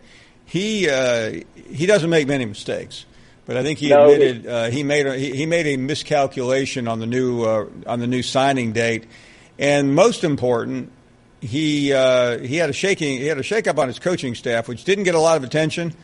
But Jimmy, you follow it closely. The reason was recruiting. There's no question about that, and also I can't help. I know a guy called in an hour or so ago, but he was right, and it has to be mentioned. I mean, Tammy's statement yesterday was just absolutely ridiculous. I mean, I counted at least, I think, 41 or 42 current former Alabama players that not only are they on NFL rosters, but you know something though, Jimmy, when we, and I reacted the same way you did, but when we all start reacting to something Tammy says here, seriously? Yeah. Well, but she hadn't called in about 3 months, so that kind of made it stand out a little bit, and it was just good grief. I mean, I mean, even for Tammy, you know, you have to think just a little bit before you say something like that. But you know, I tell you what, the SEC East all of a sudden is really about to get lively because Mullen's going to do a great job there, you know, and their recruiting's going to be back on track, and they could be the surprise team in the East this year. Could be. And we might get, a good measuring stick against that early game against Mississippi State in Starkville. And Jimmy, we're up against the break. Hate to run. We are going to talk to Booger McFarland in a few minutes, Stewart Mandel later on. We have already had a lot of conversations here on this program, and we are going to have more when we come back. You're listening to the Paul Finebaum Show podcast. Back here on the program, Coach B joining us from Little Rock. Always a pleasure. Good afternoon. Well, good afternoon, Paul. Thank you for taking my call. It's been a while. Thank you very much. Wanted to ask or make a comment. Maybe I don't know if she reads or not, but Tammy probably should read Savage's book that just came out on fourth and goal every day. Right. And she might understand a little bit of what the recruiting process is like and why Alabama has so much success at what they do. Well, you're asking her to do something. You might as well ask her to read a book on the Peloponnesian War. You think she can say Peloponnesian? Come on now. I thought the book itself was very good. He gave some great insights. I did have a little bit of question about whether or not how as much attention was paid to his scouting reports as he gave himself credit for. Maybe you know more about that than I do. No, he's quite good. You know, I don't know if I mean, you can't change dumb, and I mean her call was ridiculous. Okay, but by the way, I read Phil's book. It is quite good. He did an excellent job of presenting the whole thing. You know, when he talked about the program and how it gets to be that way and everything involved. And I really enjoyed it. I just finished it yesterday, and it's something I think every football fan ought to read that, and I might give them a little more insight into the game of football and some of the things that go on in the background. No, I think it's always good to read about other programs instead of your own message boards. Oh, absolutely. I think that's a great idea. Hey, I'll let you go. Thanks for taking my call. Take care, brother. Always great to hear from you, B. Thanks. Appreciate it very, very much. Greg is in Athens, and you're on the air. Go right ahead, Greg. Hello. Hey, Greg. Good afternoon. Hey, sorry about that, Paul, and thank you for taking my call. I wanted to talk to you about the Ken Smithmeyer interview and the interaction, because it really wasn't a debate or dialogue between Jim and Mr. Smithmeyer. And I learned quite a bit about Jim yesterday. If you listen to the tone and the inflection in his voice and the words that he used, he doesn't respect people. He doesn't respect his fellow man. He doesn't respect years of service or ability in any field of life. I mean, he's a Trump supporter, but I don't know if he really respects Trump. But Well, when he comes on the show, he does compare himself to Trump a lot. Yes. I mean, one's president of the United States and a billionaire. The other one's living in Tuscaloosa calling in our show. Yeah. A lot of similarities, I think. Well, he's probably going to be doing the same thing when he's in a nursing home. Kim and at the DMZ. The other one met Ken Smithmeyer on the air. I mean, we could go all day down this road, couldn't we? Yes, we could. One will likely win the Nobel Peace Prize in Oslo. The other one will win Caller of the Year on this program. It would have been interesting to have had a psychologist on to talk about Jim after that. Well, we kind of did in real time, because I think one thing about Ken, and you understand this being in the service, I mean, his specialty, I mean, he was a former hospital CEO who's now in the judgment business, but I mean, he is a consultant for a number of entities out there, some quite well known, and he does a lot of testing of people. And you understand that you don't think you're learning, but you learn a great deal about someone through a test. You do. I think you learn more when you actually sit down and talk to them, but both are necessary in making evaluations.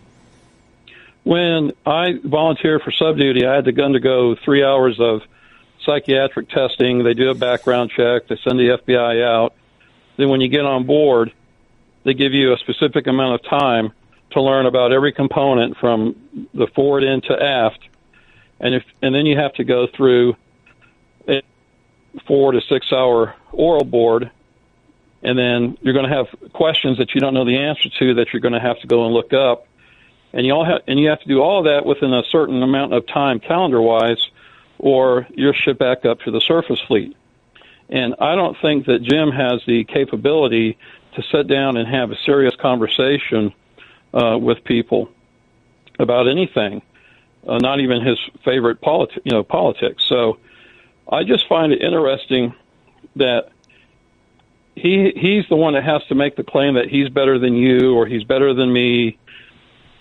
And if you're going to call people names, at least be grammatically correct or pronounce them correctly.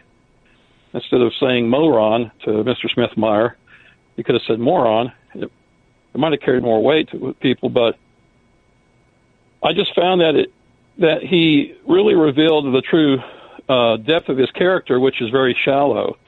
And so he may have had some impact on your career back in the day, Paul, but in the 4 years that I've been watching this show, have yet to see what that was, because it doesn't exist today.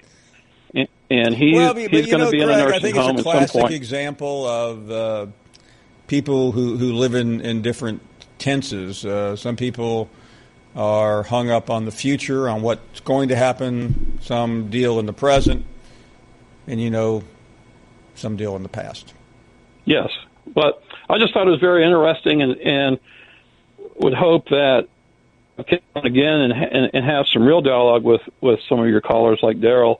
Daryl's problem is that he was a Marine and he was deconstructed and built back up to do one thing, and he's not doing that anymore. So he has his own issues, as we all do. But I just thought that was the highlight of the day yesterday on the show when you had him on, and Jim was obviously afraid of having any kind of conversation. Greg, I talked to Ken Smithmeyer today about that and other things. I find him to be a fascinating individual, and I won't reveal what he said to me about Jim. Jim's welcome to talk to him himself, but I think it was pretty obvious what was going on there. And listen, Jim walks down his own path. He doesn't walk with a crowd.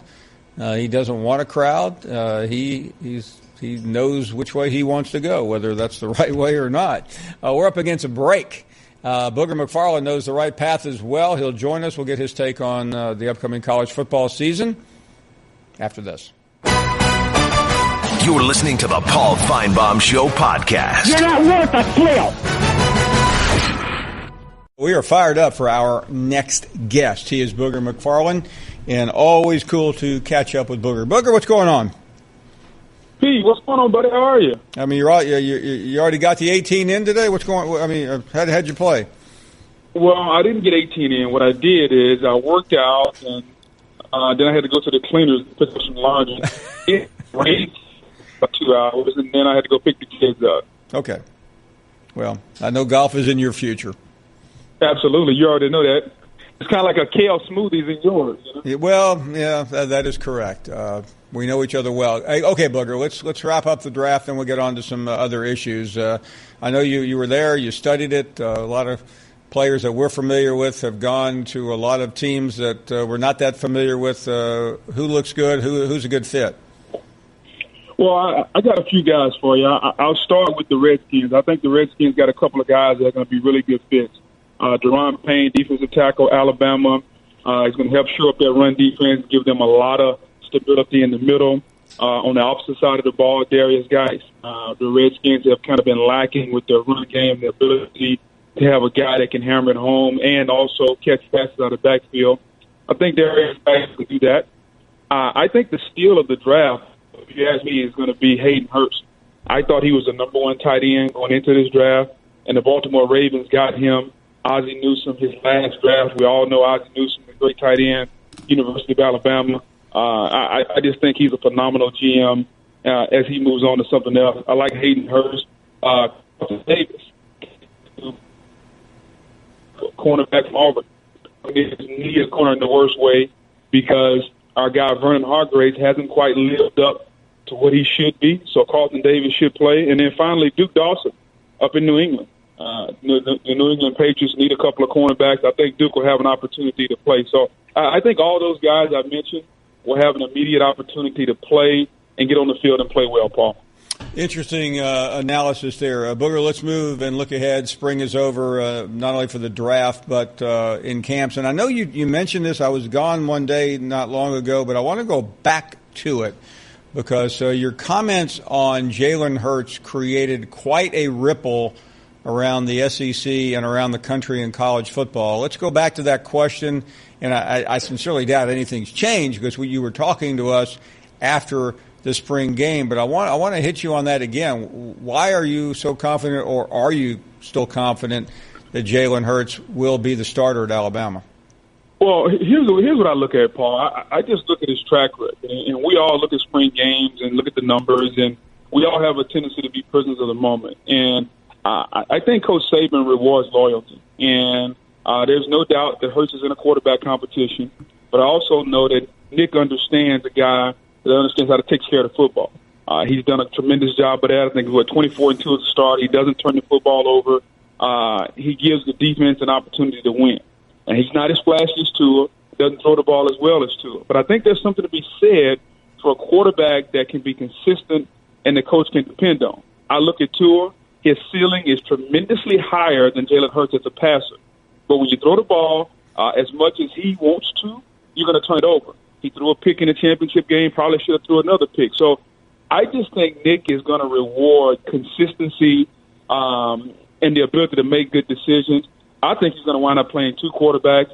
I just don't think that Jalen Hurts is just all of a sudden now chopped liver. I think when they, and I said this before, when they break the huddle in fall camp, I think Jalen Hurts will get the snaps with the ones. Now, does that mean he's going to start game one? I don't know. But I do think Nick is going to give him every single opportunity to win that job because he understands what that young man has done the last 2 years for this program. Booger, we all know what the noise is, and everyone other than you seemingly has made a decision that it's not going to be Jalen Hurts. And, I mean, can Nick Saban keep everyone happy, though, is the question. He doesn't have to keep everyone happy. Paul, when you won 6 national championships, let's be honest with you, Nick Saban does what he wants to do. Like, he could go get a guy off the street and put him at quarterback. As long as he's Coach Saban there, it doesn't matter because he has earned the right to make any decision he wants to. And people in Alabama and around the country should just realize that and stop asking him all these questions because he doesn't care what everyone else thinks. I think he's earned the right to be able to make those decisions and do whatever he thinks is best for the football team. Now, there are going to be people like you and I and everyone around the country who thinks that Tua should be playing because he gives this team the best chance to move the football through the air. What about the ability to be physical and run the football? Because that's what this conference is about. And I think Nick understands that. I just think this quarterback competition is a lot closer than everyone else thinks it is. And I think everyone is saying, oh, yeah, Tua can throw it. He's the guy.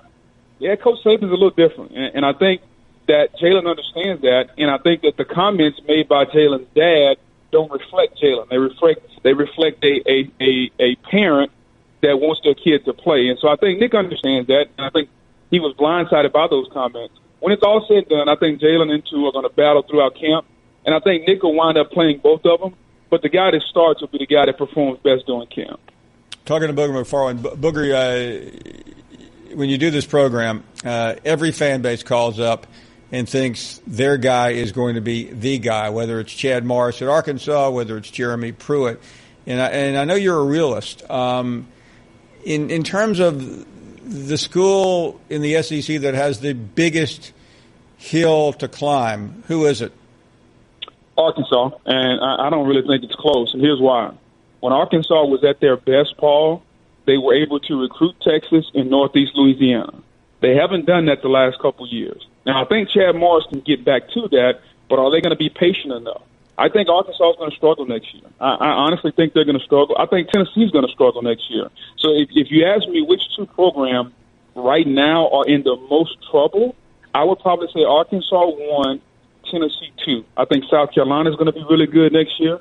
I think A&M is going to be a lot more physical because at least Jimbo is not putting the wool over his eyes saying that, hey, we're okay. Because he told me we got to be more physical. So if you know we got to be more physical, hopefully he'll get that team to play. Ole Miss, I like what Matt Luke has done down there because that program could have went to shambles, but he's kind of galvanized everybody and got everybody on board. Now, the defense is still going to be terrible, but I do think offensively they're going to be able to move the football. But if you're in Fayetteville and you're in Knoxville, I'd be concerned about Saturdays this fall. In terms of legitimate threats beyond the obvious, I mean, we know Alabama and Georgia. You've alluded to a couple of teams. Is there someone else that, I mean, I don't expect it, neither do you, but if suddenly we're looking up on that first Saturday in December and there's a team other than Alabama or Georgia in the SEC championship game, who's most likely? I think if you look from the West, you probably have to say Auburn at this point. Proven quarterback coming back. Got some playmakers defensively. I think the front seven is going to be pretty good.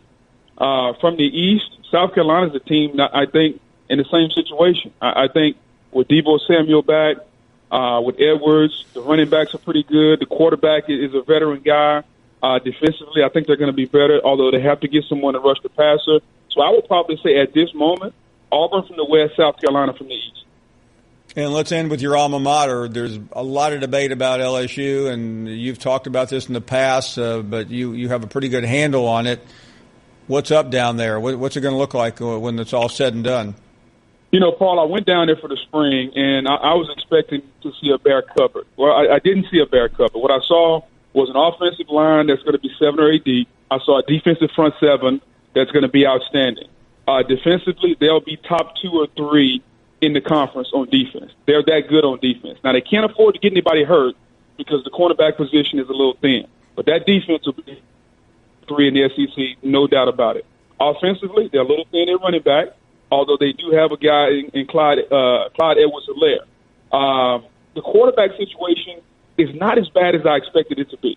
You know, Danny Etling was never a guy that I thought was going to scare anyone.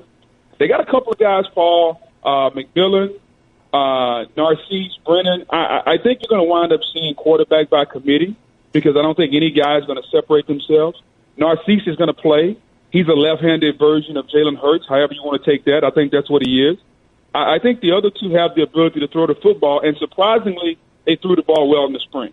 Now, it is spring, and you're going against guys that you're familiar with.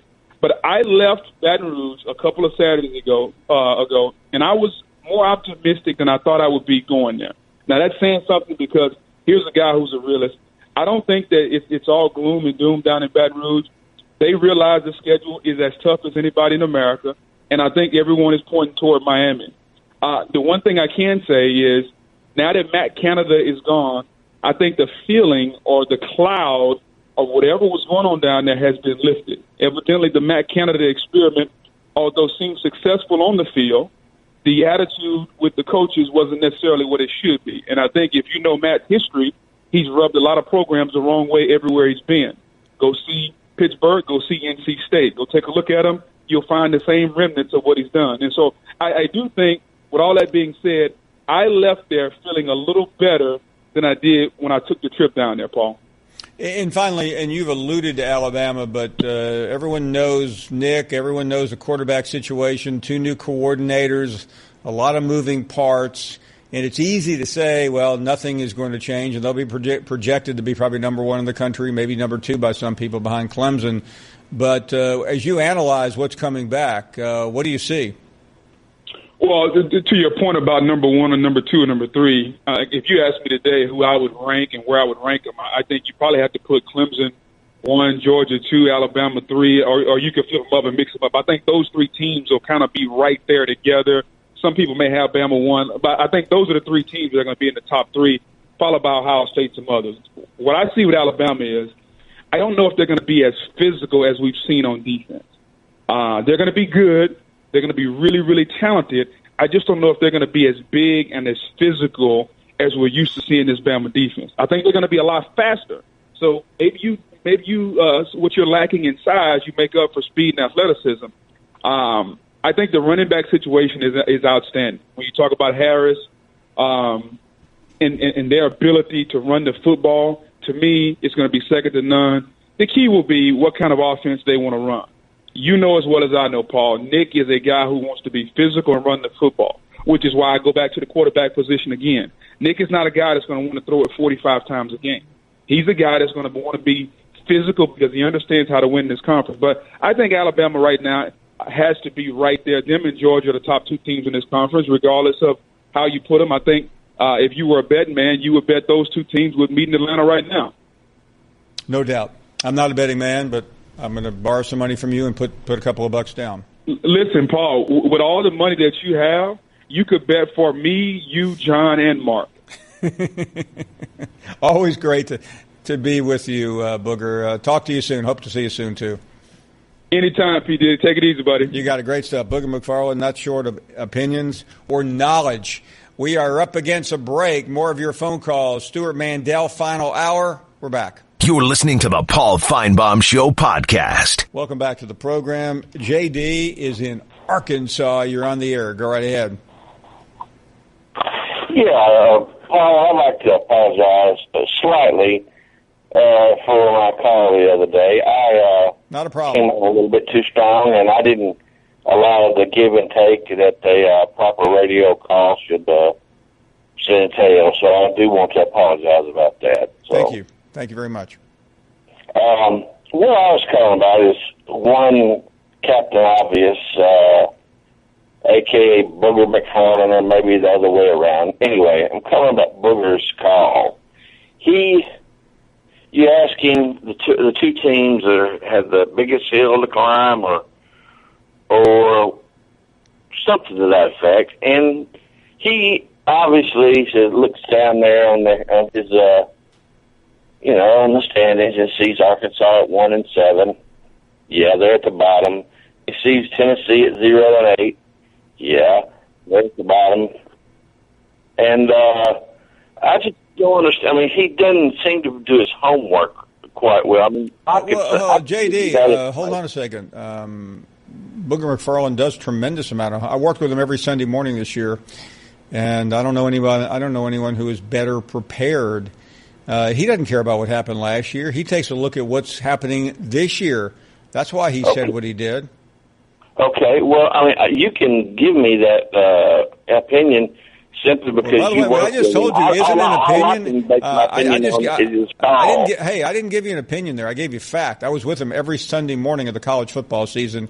We went on the air at 7 a.m. on ESPN, and he talked about every game imaginable. And he knew more than anyone else in the country. I can tell you that right now. Well, okay. You can know that because I don't deal with him personally like you do. All I can do is base my opinion on what he says on your show, on one call. So if you're right, you're right. Well, so be it. I'm just going on this one call, and just who happens to be. Either going to be the breakout team. Who's going to be better than everybody thinks? JD, JD. Yeah. What is your wealth of knowledge to counter Boogers? I'm not trying to compete with Booger. You just got through telling me he doesn't do his homework, and I'm asking you, what is your? Where do you? How do you know that? He's stating the obvious, Paul. I mean, I can sit there and say Arkansas is going to struggle, and Tennessee's going to struggle, based on just what I listened to on your show. Okay. I mean, that's simple. Now, and then what I knew what was going to happen when you said, okay, give us a team that might do better than what everybody thinks they're going to do. Oh, I knew what was coming up there. It was going to be bad. Oh, Paul. JD, allow me to ask you a question. I realize you're an Arkansas fan, but give me a reason to believe why Arkansas is going to be good this year. I never said we were going to be I'm good. just That's asking not you a what question. I said. Give me a reason to believe why they should win 5 or 6 games. They're going to win 5 or 6 games just because they're playing a sorry schedule. I mean, I don't know. Not. I mean, by the way, JD, that is not a guarantee to win 6 games when you look at Arkansas' schedule. I tell you what, Paul.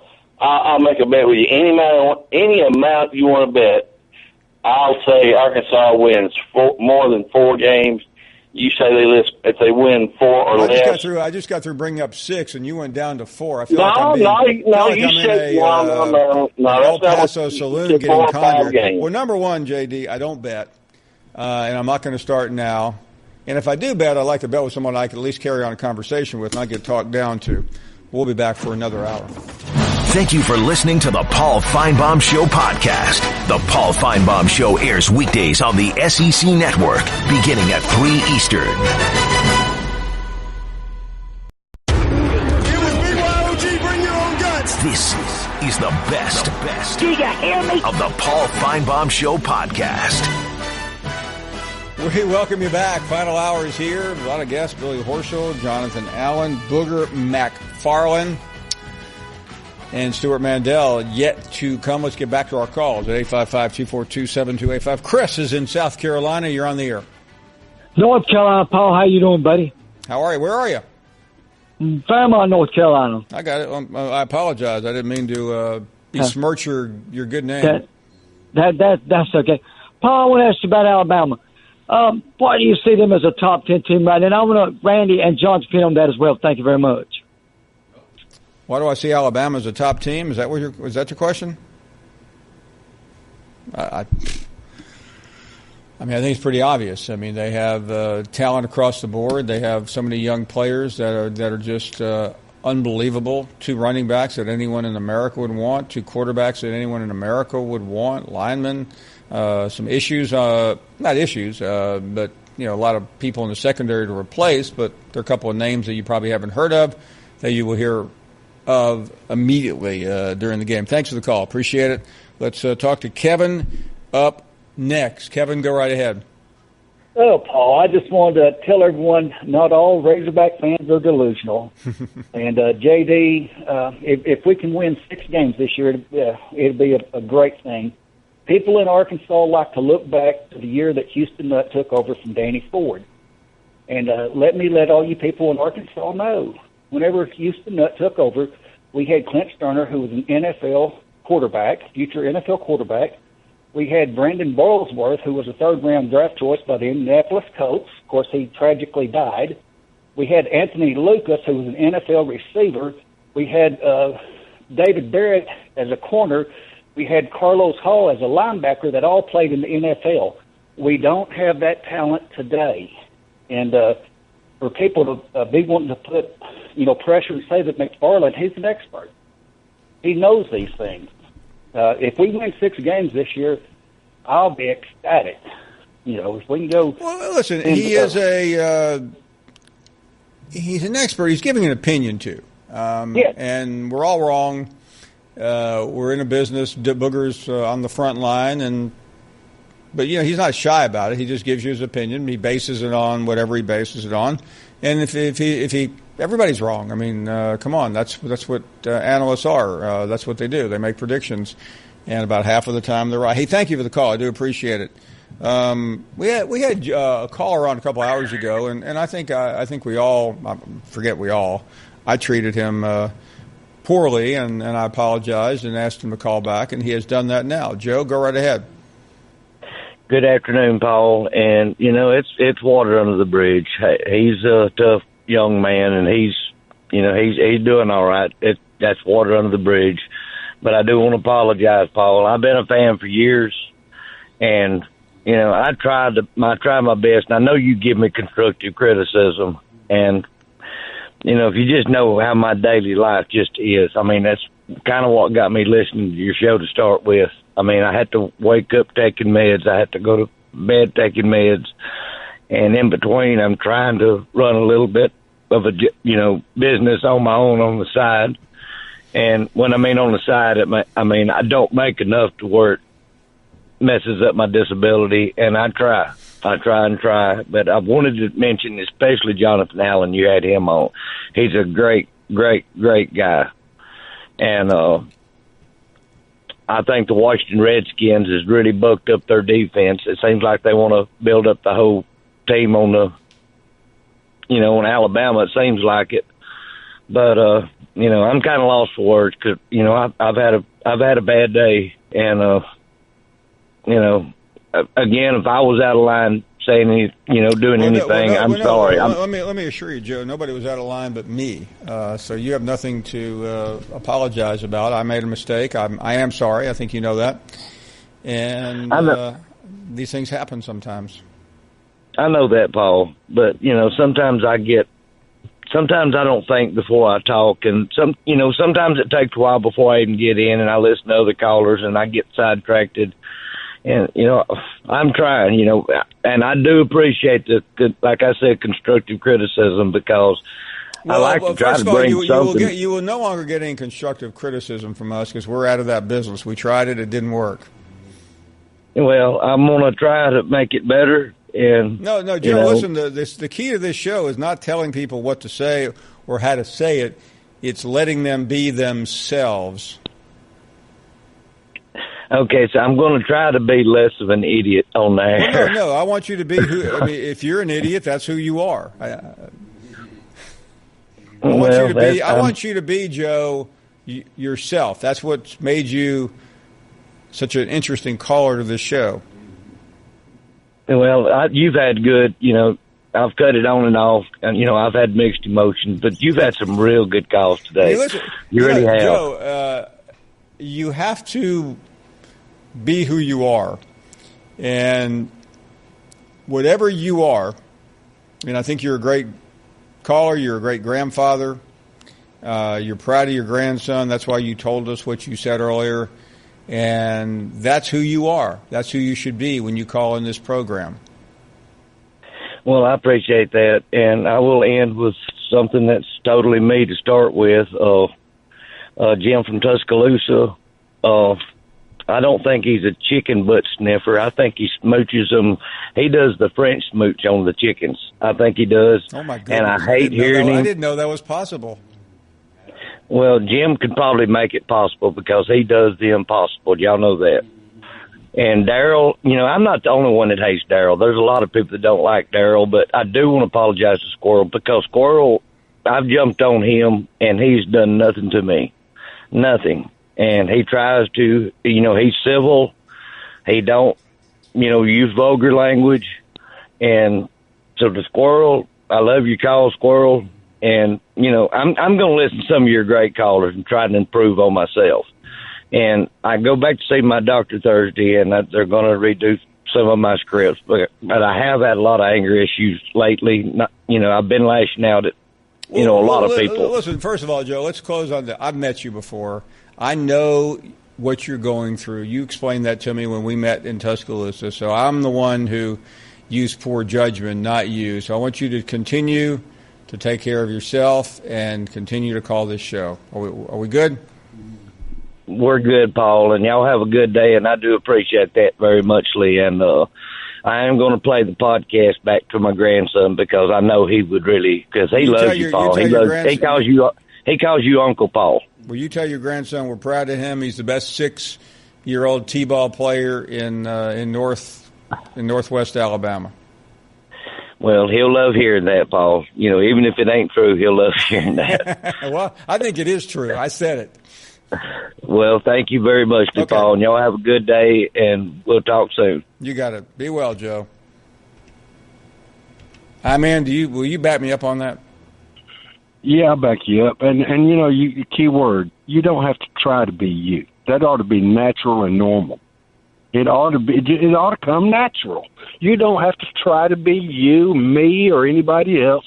You don't have to put yourself in a box with Donald Trump or Jesse Jackson or Neil Armstrong when you're all Buzz Aldrins. You're all number 2. I mean, that's who we are. We're all number 2. Nobody's number 1. You shouldn't have to try. Making a phone call is something that we've been doing for a long time. It's easy. Would you rather be the second person to ever step foot on the moon or a chicken butt sniffer in Red Bay, Alabama? You know, that trip to the moon's pretty hairy. I mean, I don't know. I'll be the 150th person to step foot on the moon with somebody. Yeah, I mean that's more than the other billion behind you. I want to be the first show to ever be live from the moon. Well, we've been there. Well, I mean, I'm just saying that to do a the show. Space Lab. Well, no, I'm talking about doing this TV show from the moon. Well, you did yesterday with the guy that was trying to talk to Jim. No, that was not the moon. That was Mars. That was septic tank. You know, that guy pegged Jim. He pegged Jim, but he did not peg. He went back just through this show. He even called Jim a AAA performer when you were in Birmingham on this show. No, Jim wasn't even a AAA performer then. I mean, Jim's been this disgruntled guy for the last 65 years. When he got hurt in junior high school period, and he's never recovered. He has never recovered. He's lived a disappointed life. He's tried to compare himself to Napoleon, George Washington, any famous athlete you can name, an compare himself actor. to Napoleon? I forgot that. Hey, listen, you know, that's who Jim is. He tries to put himself with importance. He compared himself to Idi Amin. Well, he is Idi Amin. And he's a better Edie than Amin was. I mean, he is a mean guy. He's a terrible guy. Jim is a prick. He's a natural born prick. He's an embarrassment to his family. I don't know if that word is permittable on this show. It should be. I mean, it's an easy, cute little word. I mean, you prick your finger. Okay, you said it the once. doctor pricks your ears. You don't need to say it again. Man, going all in on us. Wow. Phil is in Panama City, Florida. Hello, Phil. No way. Mr. Paul. How are you? Thanks for taking my call. I'm great. I'm on my way home from work. Wonderful. I did not hear your call earlier with Mr. Joe, so this might be a little different, but I just wanted to thank you for how professional you are. The way you handle crazy callers, and you're just like Cool Hand Luke, you know. I want to be like that. Well, thank you. Yeah, unfortunately, it's not always true, but... Well, for the most part, you do, and that's just impressive. That's all. Thank you very I'm a much for Kentucky saying Wildcat fan. We're working our way back. We've had a couple winning seasons. You know, any news on them? Any inside tips? I think Kentucky is inching forward. I don't think they're getting any credit from the media, but I think Coach Stoops has done a really nice job of building the nucleus of a solid team that just needs to overcome a couple of more obstacles. And I know people harp on what didn't go right last year, but a lot did go well. I mean, they had a big win at South Carolina. They had a couple of other impressive victories. And I think the foundation is there. I like his coaching staff. I saw today where he extended Eddie Grant, who I think is a really good coach and a great recruiter. And I like what he's doing up there. Have you had a chance to go to the new stadium? I'm trying to remember. Were we in Kentucky this year? We were not. I saw the. How long has it been? I was there about a year and a half ago. We went over there. I'm not sure if it was completed yet or not. I think it was. Yeah. I think what they had not completed the football facility when we were there. And that's what I was talking about. Yeah, I believe they no, I have changed not. it I've seen it, but I have not seen it finished. I got you. Well, thank you for your time. You're awesome, and don't stop. Thanks for the call, Phil. Really do appreciate it. We're up against a break. Stewart Mandel, former Sports Illustrated reporter, will join us. He's now at The Athletic, and we're coming right back. You're listening to the Paul Finebaum Show podcast.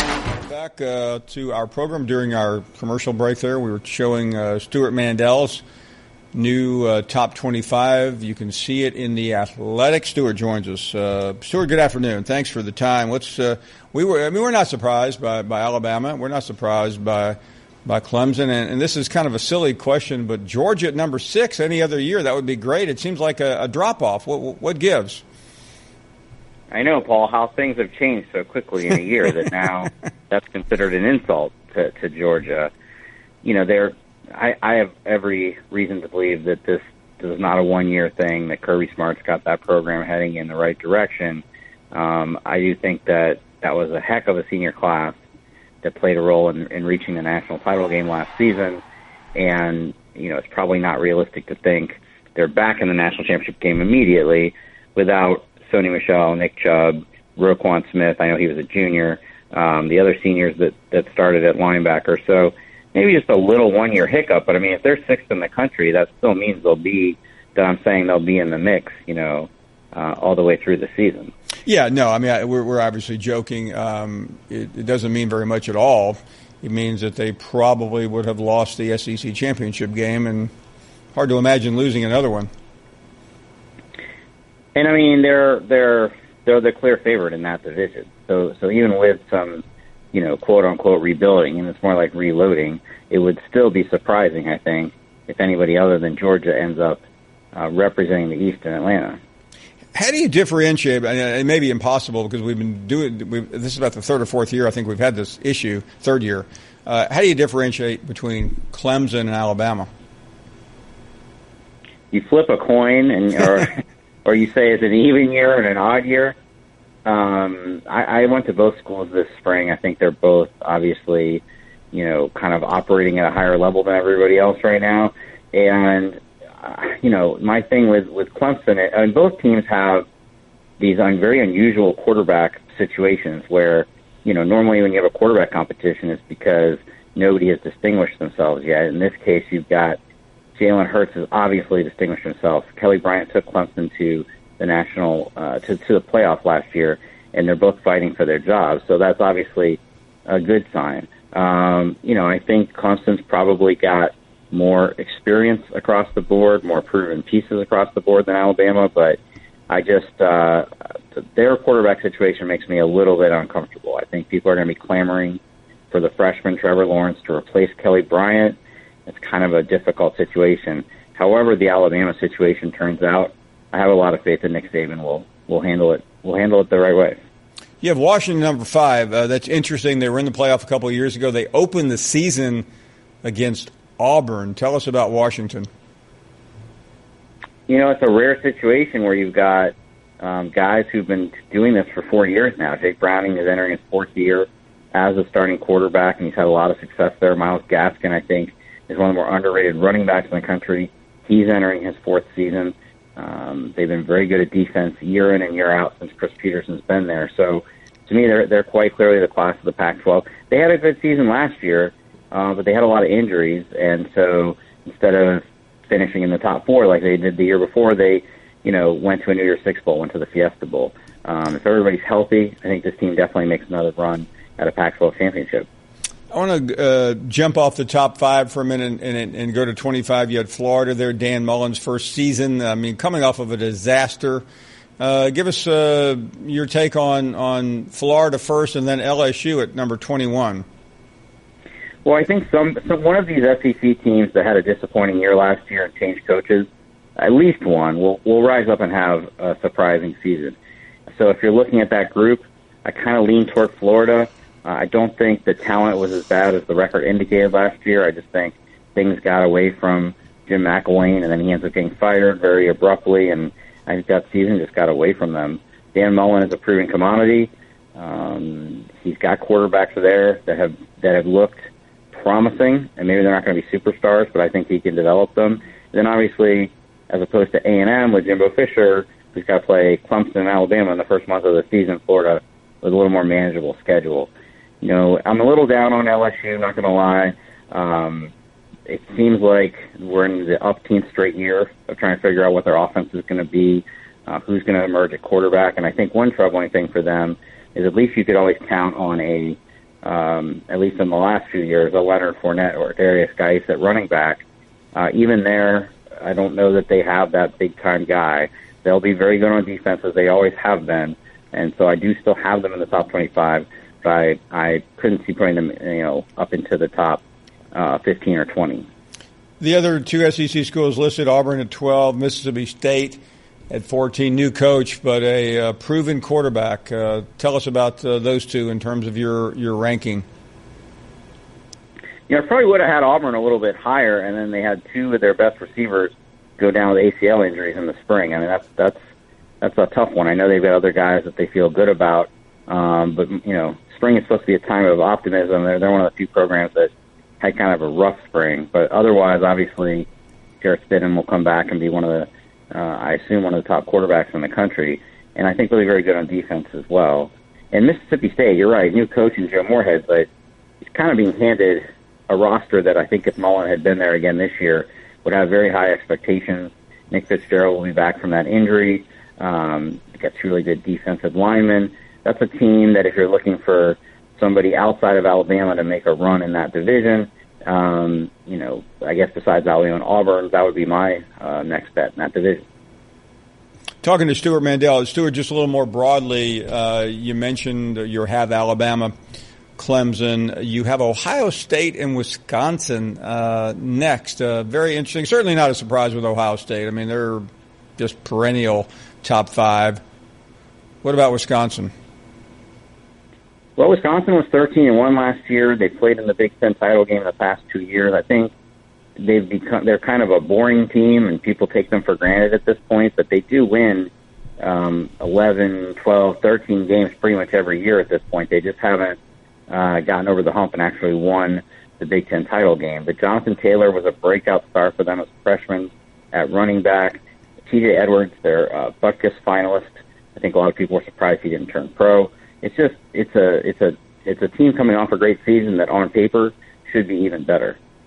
No, you're right. And as I asked you that question, and suddenly I realized that Wisconsin was undefeated in that Big Ten championship game, but they are just so underwhelming to talk about. But a team that isn't underwhelming I want to close on is the University of Michigan. Shea Patterson now locked and loaded to play there. What do you expect out of Jim Harbaugh in what many think is I wouldn't call it a critical year. He's certainly in good shape with the administration, but certainly a fascinating year after underperforming the last two.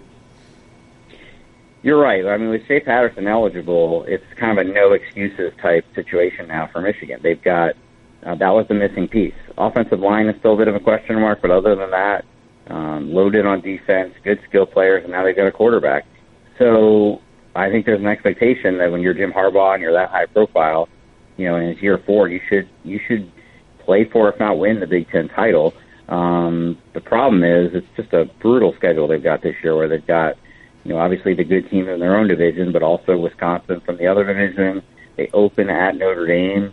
To expect an 11-1 regular season out of that team is asking a lot, but that's what he's being paid the big bucks for. He's at one of the marquee programs nationally, and at some point they've got to step up and beat Ohio State and stop losing to Michigan State almost every year when you're supposed to have the better players. It's that kind of year for them. Stewart Mandel, editor-in-chief of The Athletic, his preseason, his post-spring look ahead to the college football season. Stewart, thanks very much. Always great to catch up. All right, thanks, Paul. Good stuff from Stewart. Not a lot of surprises in that top 25. We will get your reaction to that when we come back. You're listening to the Paul Finebaum Show podcast. You're not worth a thrill. Welcome back. Glad you're here. It's been a good show, and let's go to Daryl in Denver up next. Daryl, thanks for the call, and good afternoon. Daniel, I'm sorry. Hey, Daniel. Oh, I'm sorry. I had Darryl on my mind. I was waiting on me to be next. And I was like, oh, there's another person from Denver. Okay. No. I'm sorry. Go right ahead, Daniel. All right, Paul. Well, I called you at the beginning of last year. Well, the beginning of Tennessee's season last year, and I don't know if you remember me, but I was like, Tennessee is like that girlfriend that keeps cheating on you, I but do you remember that. still keep. Okay, well, Paul. Okay, now at the beginning of last season, I was like, pretty much, I was optimistic, just like you. I thought we would at least have an 8-win season, and that was pushing it. But I was like, 8 wins, I expected. Total dumpster fire. Granted, 2 or 3 games we should have won, but did not. Now we have Pruitt in the house, and I really like Pruitt.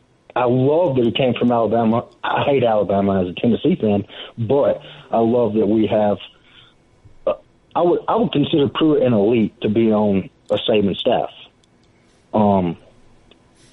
I seen earlier where Fulmer said, the 3 games were Alabama, Florida, and Georgia. Okay, go ahead and scratch Alabama and Georgia this year. And if you're a Tennessee fan, you hate to hear it, then, you got to be realistic at this point. But, I think the Florida game is doable because of obvious reasons. But I really think Florida game's definitely doable. That's going to be the key test. I don't think they can beat West Virginia.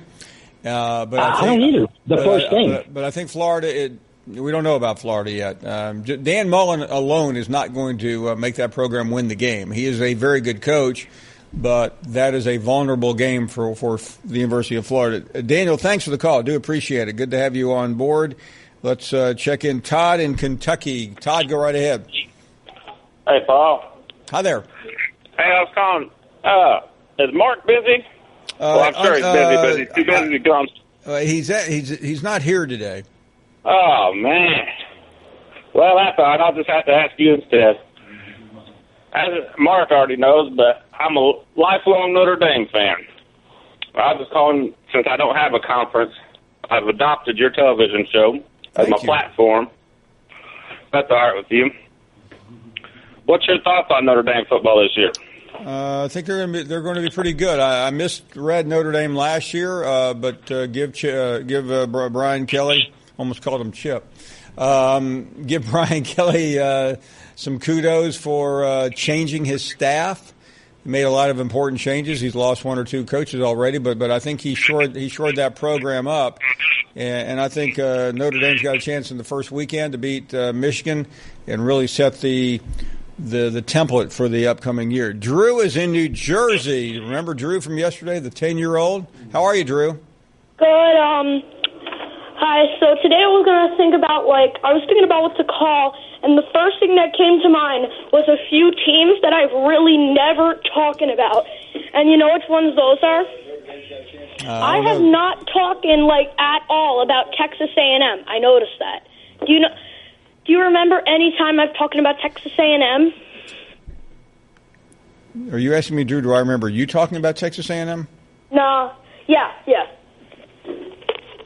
I do not remember you ever talking about it. But, you've only called the show 3 times.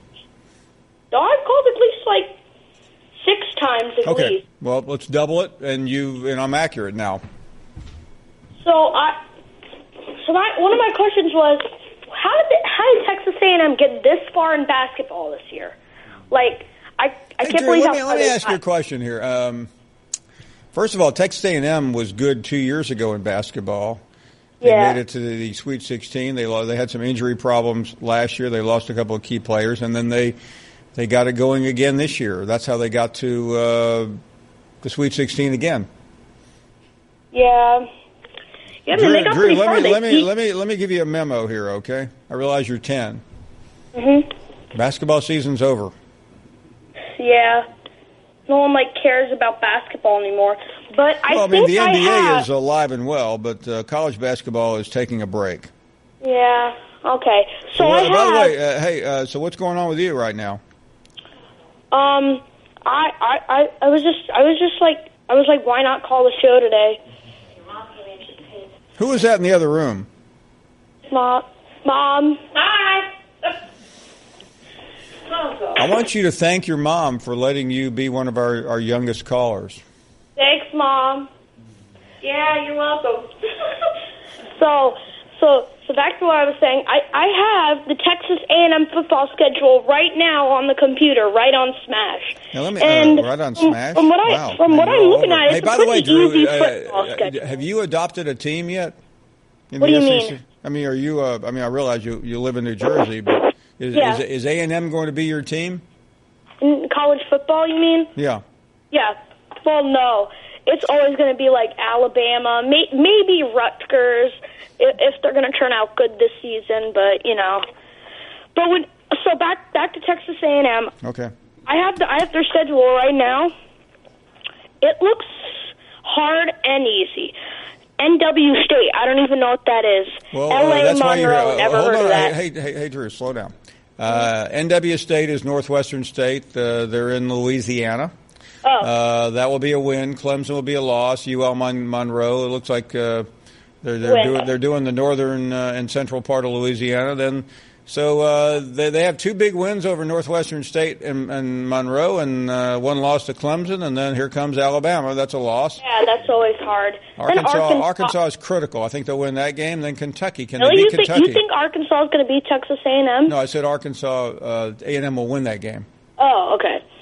You think they'll beat Kentucky? I think so. I don't know. That's a good game, though. Let's give A&M that game just for the heck of it. Yeah. You know what happens next? What? Trouble. What do you mean? Oh, yeah, because South Carolina, Mississippi State, Ole Miss is okay. LSU is good. UAB is not that good. I don't know what you're talking about. Well, you said I see 2 losses early. Yeah. I see 3 straight losses in the middle of the season. That's 5. Can the Aggies negotiate Kentucky and LSU at home? If they can, they're going to have a 7-5 record. Can they make it to 8 is the question. I hope. Can they beat South Carolina or Mississippi State on the road? They're not going to beat Auburn. Speaking of Mississippi State, that's a team I've never talked about. But they did pretty good in the NIT, didn't they? I mean, I think they won a buzzer beater to Baylor. Drew. What? You're getting your sports confused here, okay? Why? Well, I mean, Mississippi State did get to the NIT. I think they got to the finals of the NIT. Wait, really? I just remember that big buzzer beater to Baylor. Yeah, that's true. But what they did, and by the way, they played for the championship in women's too, if you remember. Yeah, they did pretty good. They went all the way. They lost on a last-second shot to Notre Dame. Yeah, that always happens in women's basketball. It's always a buzzer shot. Yeah. Well, Notre Dame had 2, but anyway, what I'm asking you, Drew, is I'm confused. I'm confused on how we suddenly shifted from A&M football to Mississippi State basketball. Well, because I told you in the beginning that I'm talking about teams that I don't normally talk about. Okay. And well, anyway, I hate to do this because you're so interesting, but we have to go to a break here. Is that all okay? Right, okay. And by next week, I'll definitely be talking about Tennessee. I need to talk about Tennessee. Yeah, I want you to study Tennessee, especially famous Tennessee alums who have made it in broadcasting. Okay. We'll be right back. You're listening to the Paul Finebaum Show podcast. Put a little cherry on the top.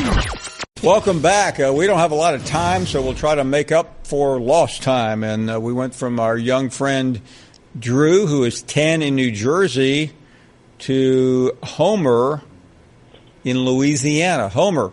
Hey, Brother Paul, how are you this fine day? What is going on with you, Homer? I've kind of been in a funk for a while, so I hadn't called you. You've been in a what? A funk. Oh, a funk. You know, I thought like you said something James else. Gang, Funk 49.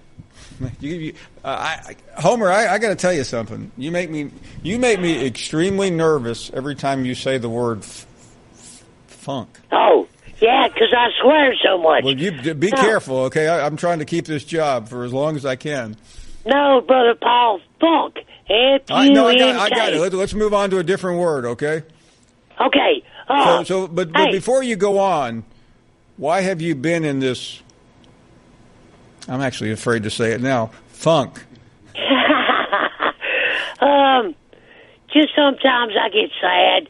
It's getting close. I know you lost your sister, right? Yes, sir. It's getting close, and I'm gonna have to quit cursing God because my year living dangerously, lightning striking and stuff, is about to come to an end. So she died about a year ago. Is that right? Yes, sir. It was June 11th. Right. Thank you for remembering, and thank you for you and John and Mark being so kind when I called. But let's change the subject, okay? Okay, you got it. All right. I came in yesterday, and, I hadn't been in several minutes. I was helping a friend do his yard work in his wife's flower beds, and he said, Howard, do you know, he called me and said, hey, I'm watching the Finebaum show. Do you know Tammy? And I said, yeah, I know Tammy. He said, man, they are ragging her ass. And I said, for what? She's mean. Why are they ragging her? She rags everybody else. He said, I don't know. To somebody in Alabama. And I thought I'd call you and see if you were watching it and see what was going on. What the hell happened yesterday, brother? Well, it's just typical Tammy. Nothing important. We got it handled. Homer, what's going on? Are you getting ready for the football season? Shookins, yeah. Especially since Ole Miss beat the crap out of LSU last Thursday Wednesday or Thursday. LSU has had a very difficult baseball season. This is unusual, isn't it? Yes, sir. I was scrolling, through the guide, and, I hit the SEC, and it was, wasn't it Ole Miss? Yeah, Ole Miss. Yeah. Not Mississippi State. Well, they're pretty good. Ole Miss has one of the best teams in the country. Yeah, they were 3-3 in the fifth. We only have about a minute left. Have you got any new friends in your life? I actually do. I can't believe you asked me that, because last night a guy from Mississippi called me and said, Howard, you are not going to believe who I have on the other line. I've never been in a 3-8 phone call. Kirby Clark. Do you know who Kirby Clark is? Hold on a second, Homer. Did you say you've never been in a three-way phone call? Yeah, I've been in three-way sex, but no three-way phone call. Homer, I didn't want to go there. Did I actually say that on national radio? Oh, my goodness. Homer. Oh, shuckies. We handled funk. We had that. It all blew up on a three-way phone call. Anyway, we're out of time. We'll see you tomorrow. Thank you for listening to the Paul Finebaum Show podcast. The Paul Finebaum Show airs weekdays on the SEC Network, beginning at 3 Eastern.